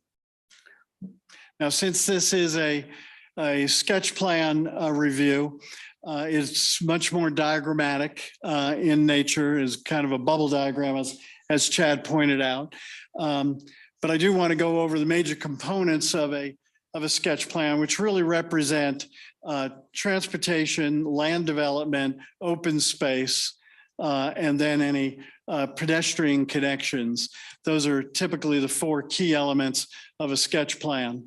The property will gain access directly from Bus Grove at two locations, one at the far northeast corner of the subdivision, and then to the west. The western entrance, which is approximately 1,000 feet west of our eastern entrance, will actually be at the same location. You might recall that there's actually a 3-lot subdivision called Old Timnath Estates. There is a private cul-de-sac access easement that exists, and that is at the top of the hill. And that's an important distinction. That's a key location for both vehicular access as well as pedestrian crossing. So we're going to maintain that current access where it is. And currently we're calling the road that loops through the property Acres Circle. That's just a placeholder name. We'll come up with a better name in the near future. But right now we're calling it Acres Circle. That'll wind through the property. From our western entrance, it extends south, and there will be a culvert crossing across the Lake Canal, kind of a culvert bridge crossing that'll involve box culverts and guardrails and the like, and we'll cross the Lake Canal. Now, it's important to point out the Lake Canal is actually not part of this development. The Lake Canal is a separate ownership by the Lake Canal Company. So we are bifurcated by that separate ownership of the Lake Canal. That's not true everywhere, but on this piece of property it is. And then it will extend north again back to Bus Grove, and will connect to Bus Grove at the far east as we're actually able to get that road to intersect. It's important to point out that the access at the far east is offset as it heads south. Directly west of that is access to the Timnath Reservoir open space. That access is significantly far to the west as to create no turning movement conflicts between those two access points. And that's an important thing I wanted to point out to you today, since we've been talking about transportation quite a bit this evening. So the areas shown in tan represent those land development bubbles.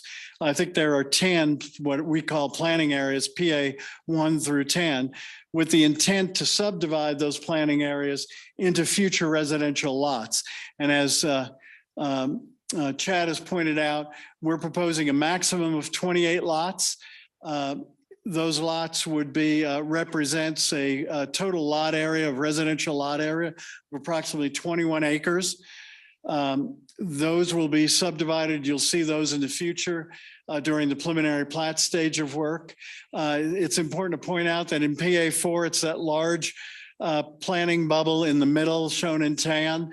That is the actual location of the existing McMorris house and the McMorris barn.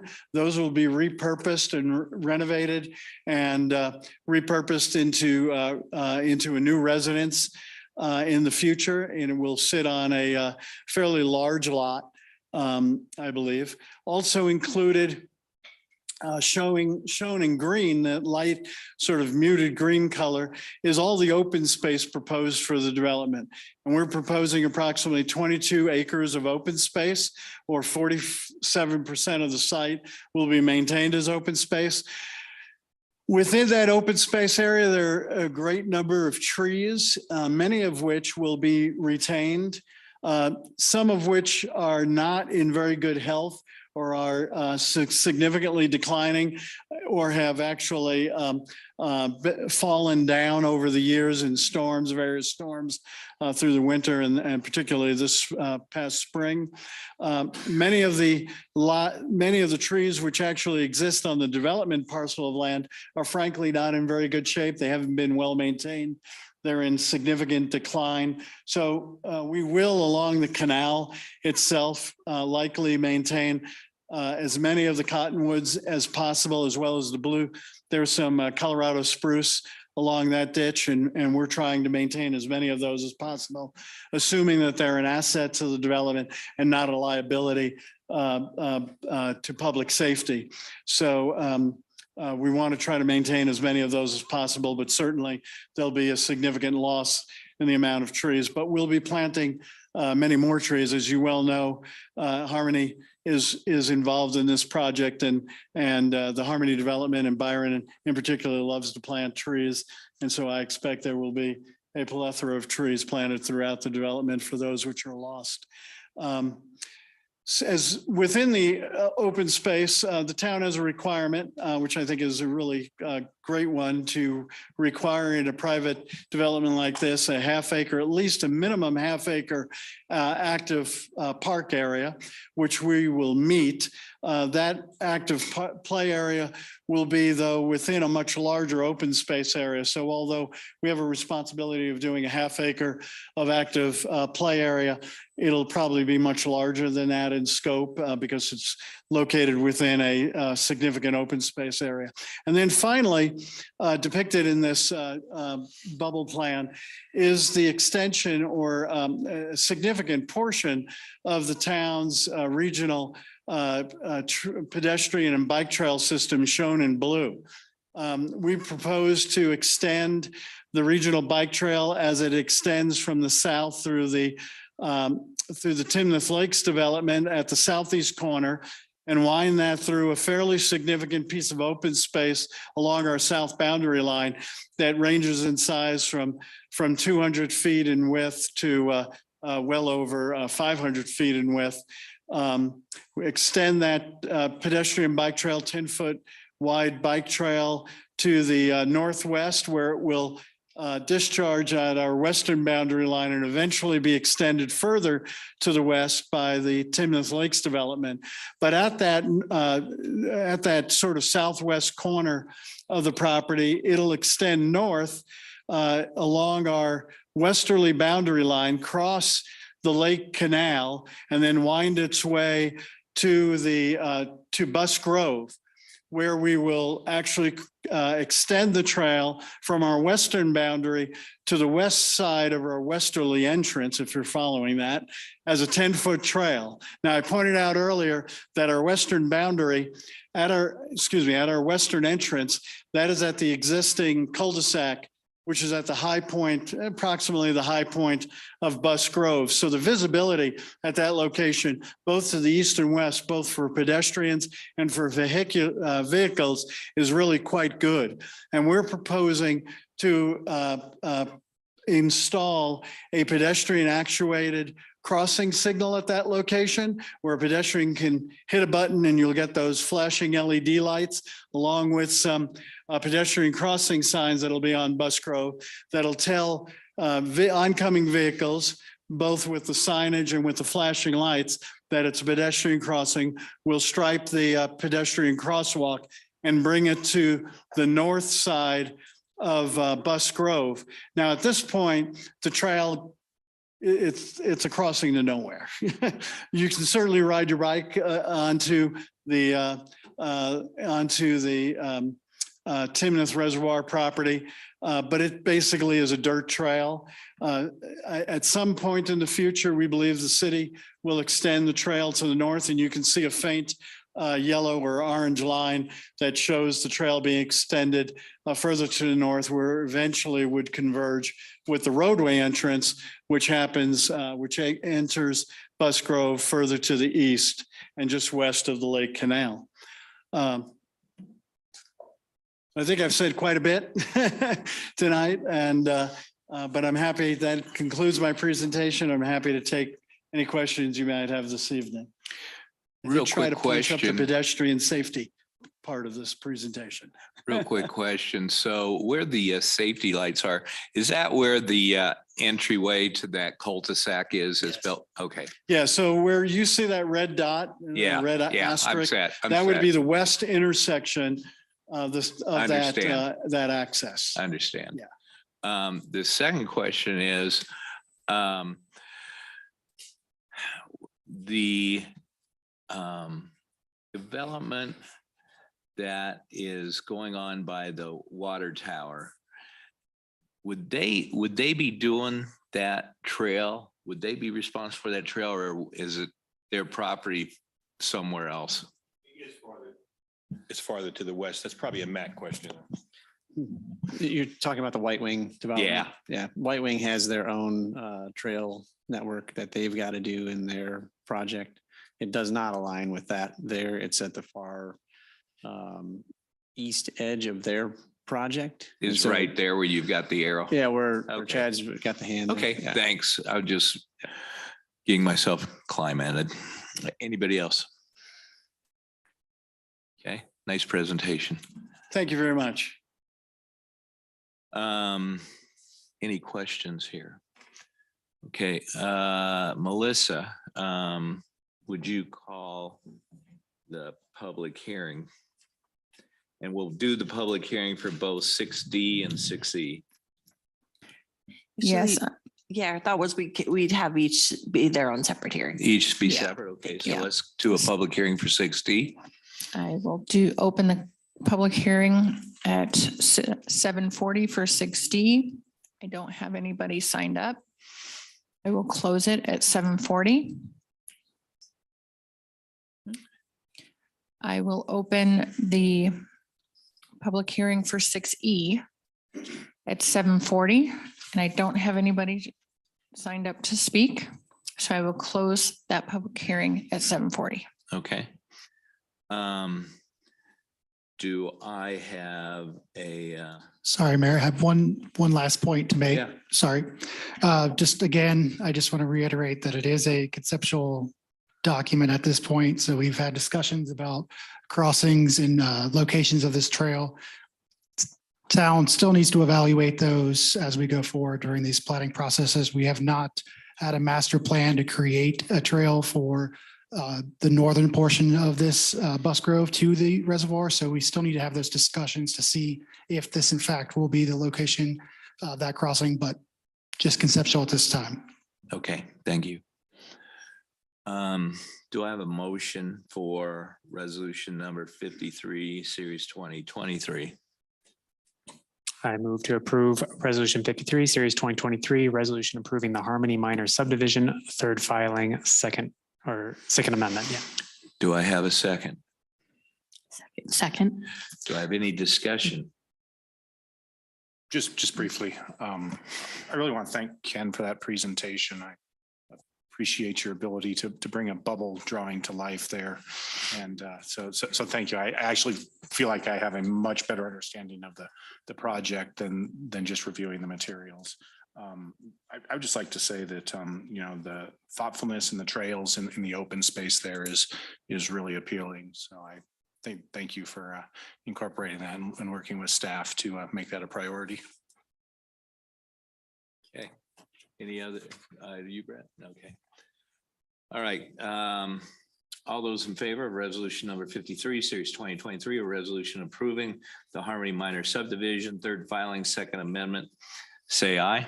Aye. Opposed, say nay. Resolution number 53, series 2023, a resolution approving the Harmony minor subdivision, third filing, second amendment was approved unanimously. Do I have a motion for resolution number 54? I move to approve resolution 54, series 2023, a resolution approving the McMorris sketch plan. Do I have a second? Second. Do I have any discussion? Okay. All those in favor of resolution number 54, series 2023, please say aye. Aye. Those opposed, say nay. Resolution number 54, series 2023, a resolution approving the McMorris sketch plan was approved unanimously. At this time, I'd like to call our exec session. So tell me what to do. Okay, so you're just gonna have a motion to enter the executive session pursuant to, and then the language that's stated under 6F. Okay. Who'd like to do that? I move into executive session pursuant to section 24-6-4024A to discuss the purchase, acquisition, lease, transfer, or sale of any real, personal, or other property interest regarding town-owned property. Do I have a second? Second. All those in favor, say aye. Aye. We are now in executive session.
Now we have to open up the other meeting.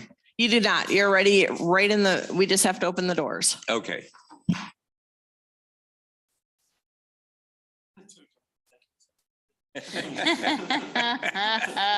Let's go back in. You got.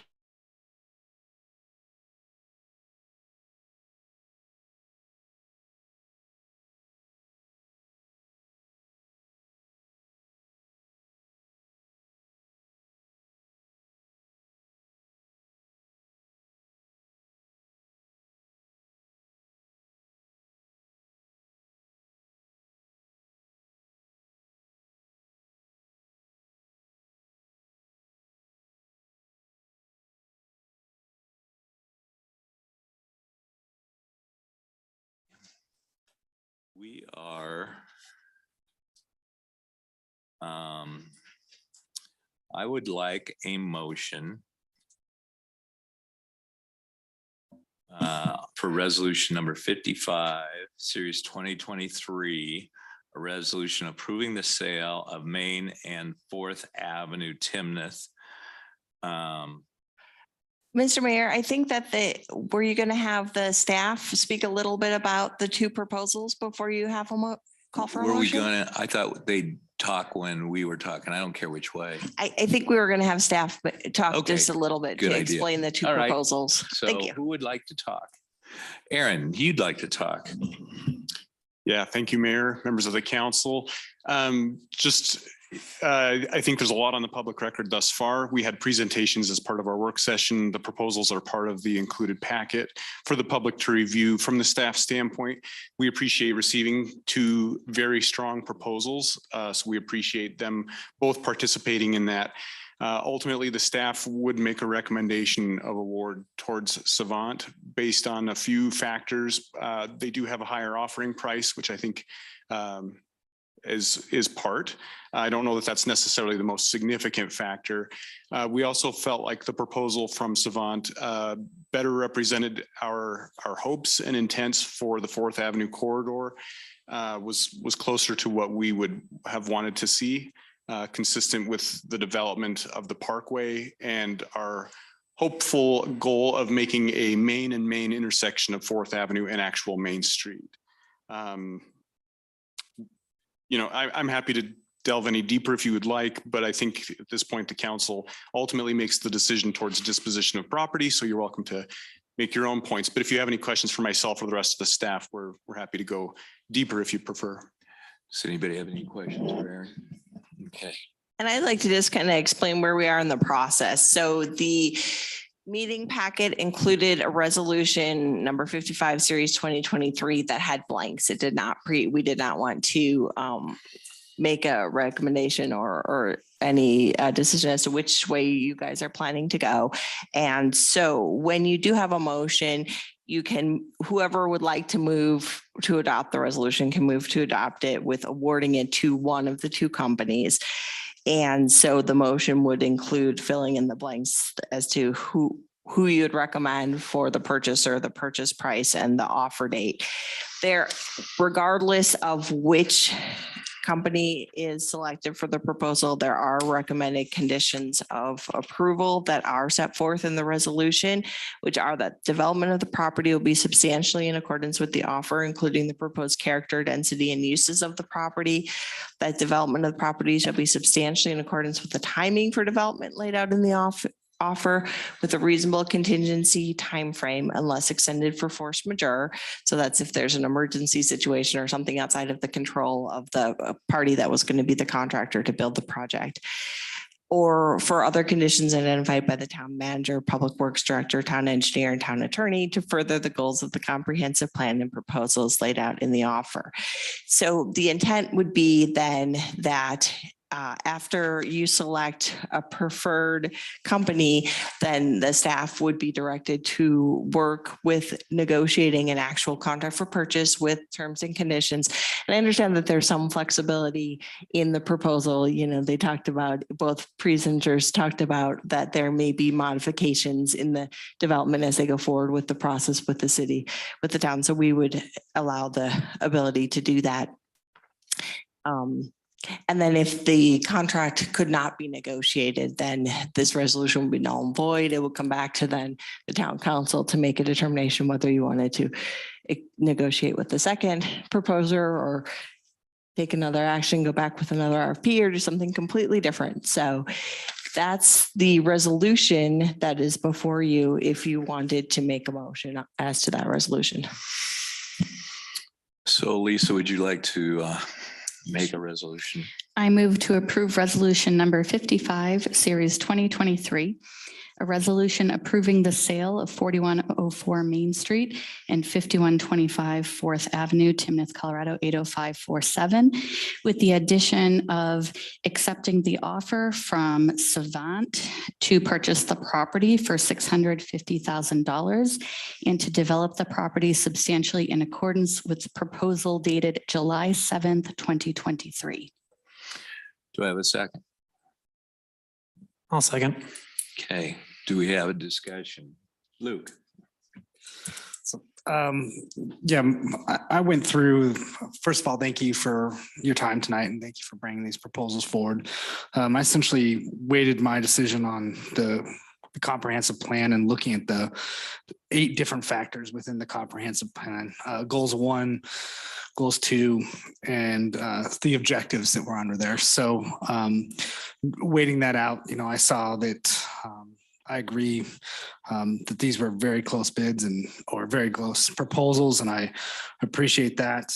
I agree with the staff in saying, I feel that there's a vision that we're trying to achieve, and I feel like Savant was more aligned with that vision. And then I do like the historical architecture that's going to be used in that. So that was the big part of the comprehensive plan. Objective 2.14 is the use of historical architecture. So I appreciate that. Robert. Sure, I support awarding the contract to Savant. I'll note that we had our own appraisal of the property and that both proposals came in under what we were told the property was valued at, but that Savant was closer. I also recognize that the town, assuming this is successful, will benefit, and the shortfall there, I think, will definitely be made up over time. One of the things that I think was a benefit to the Savant proposal is the ability to integrate the existing downtown property in the area. I think that'll lead to a more cohesive development there. Also, the Savant proposal focused on ground floor commercial with potential other uses above. From a town perspective and a downtown economic perspective, I think the more commercial approach there fits into the downtown vision there. I also recognize that Savant is an established developer in the area with a number of projects in the area that we can point to and look at and feel confidence there. Not that the other proposal doesn't have that potential, but it is an entity that is just coming into existence, and I think that's something to consider. And then also, there's a value in a local partner. We still are a small town, and I think maintaining that connection, that historical connection, that community connection is important. The Savant proposal looked to do things like try to integrate the original facade of the firehouse there. And so I think that both local and historical connection is important.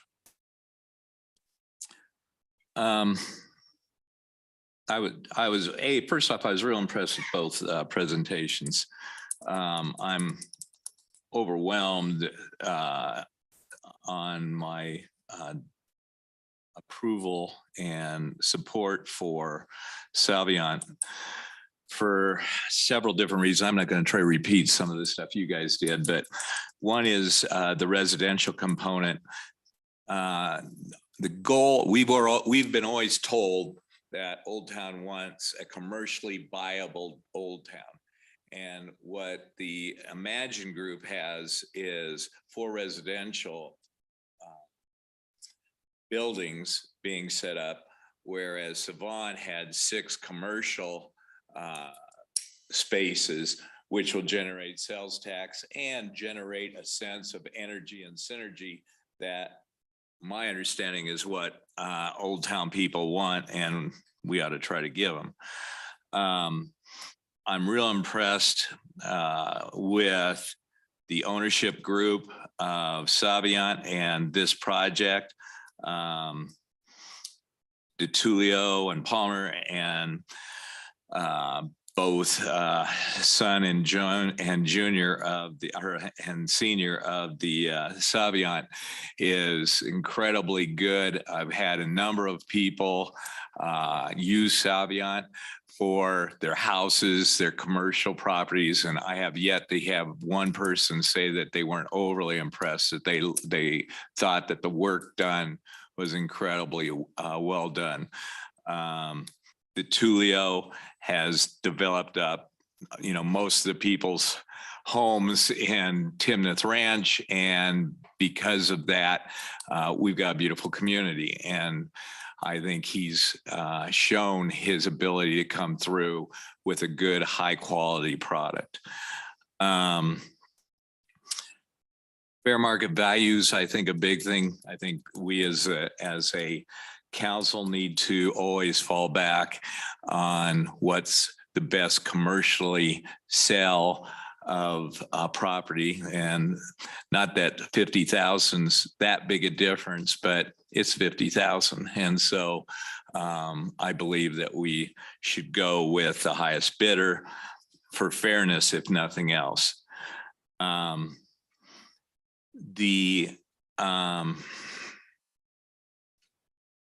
I had some concerns on Imagine. One was I couldn't find them registered as a business in Colorado, and that concerns me. Yeah, they could go and get it registered tomorrow and be okay, but that seems a little dereliction of being prepared and ready to do a project of this magnitude. And when you look at the number of projects that DeTulio Palmer and Aaron and his group did, they far outweigh. I think the only hard project that we saw come from Imagine was one, and I'd like to see somebody that's done more than one hard project. They have great designs, great ideas, great imagining, but no completion of a project to support it. So for that reason, I will be voting for Savient. Lisa. So I'll just echo some of the same things that some of my fellow council members have mentioned. I like the fact that it's able to be integrated into some property that's already there. I think obviously that's an opportunity that you all have that Imagine did not have. But I think for me, I think one of the first things was actually when I had a picture in my mind of what that area would look like before I even saw these proposals, it was similar to what you presented as far as retail, commercial on the bottom, having some residential on the upper floors. I think having more of those retail and restaurant commercial opportunities will be beneficial, not only to the residents of Old Town, but really to all of the residents of Timnath and even possibly beyond that area. I have to say for Imagine, I loved the picture of the restaurant building and Savant. Some of that glass might actually be good where the garage doors are in your pictures, just to kind of open that out to the outside. So I really liked that. And then of course the offer was higher as well, which again is not the only factor, but is certainly a bonus when I already like the images, and having local, being able to, I guess for here, I go to, Fort Collins, I've seen some of the work, so I can kind of picture it a little bit better. So yeah, thank you. Brett? So I will be supporting Savant tonight. I guess first, just strictly speaking financially, the $50,000 on the offer price isn't a big factor for me, but I do think it speaks to the value that the developers see they're going to get when they're done, and what the value of that property will be when they're done. If it's a 10% higher bid, then those developers think they're going to get something that's 10% more valuable when it's done in terms of the revenue that'll bring the town with sales tax or whatever. But financial isn't I wouldn't say that's my highest concern. The biggest one is I really do like the concept of being able to flow together all the buildings that are on the corner there, including your existing office. And I know they gave you a little bit of an advantage here, but so I like that. I believe there is a strong desire to see commercial, retail, mixed use buildings, because that's critical to having Old Town be what the community keeps telling us they want it to be. And I think, I wasn't on the council that bought the residential properties, but I suspect if the council had bought those properties and the idea was these are just going to be some townhomes or a few attached homes, I'm not sure that would have, I think that conversation would have unfolded differently 5 or 6 years ago when they acquired those properties. I think the whole purpose of the town embarked on and buying downtown properties was we want to develop a commercial center in Old Town. And Savant's got the background and experience. I can go to their website and see dozens of specific properties that they've built, whether it's a custom home, mixed use, a patio, just any scale of things. It makes it really easy to see a record of getting these types of projects done. So again, I'm really appreciative of Imagine's work there. Again, those renderings are incredible. Clearly talent and creativity behind there. And I certainly wish you luck if you continue with with your endeavors there. But yeah, I'll be voting to award Savant tonight. So do I have all those in favor of the resolution, say aye. Aye. Opposed, say nay. Resolution carries unanimously. Any other comments, anybody? Okay, do I have a motion to adjourn? I move to adjourn. Do I have a second? Second. All those in favor say aye. Aye. All right.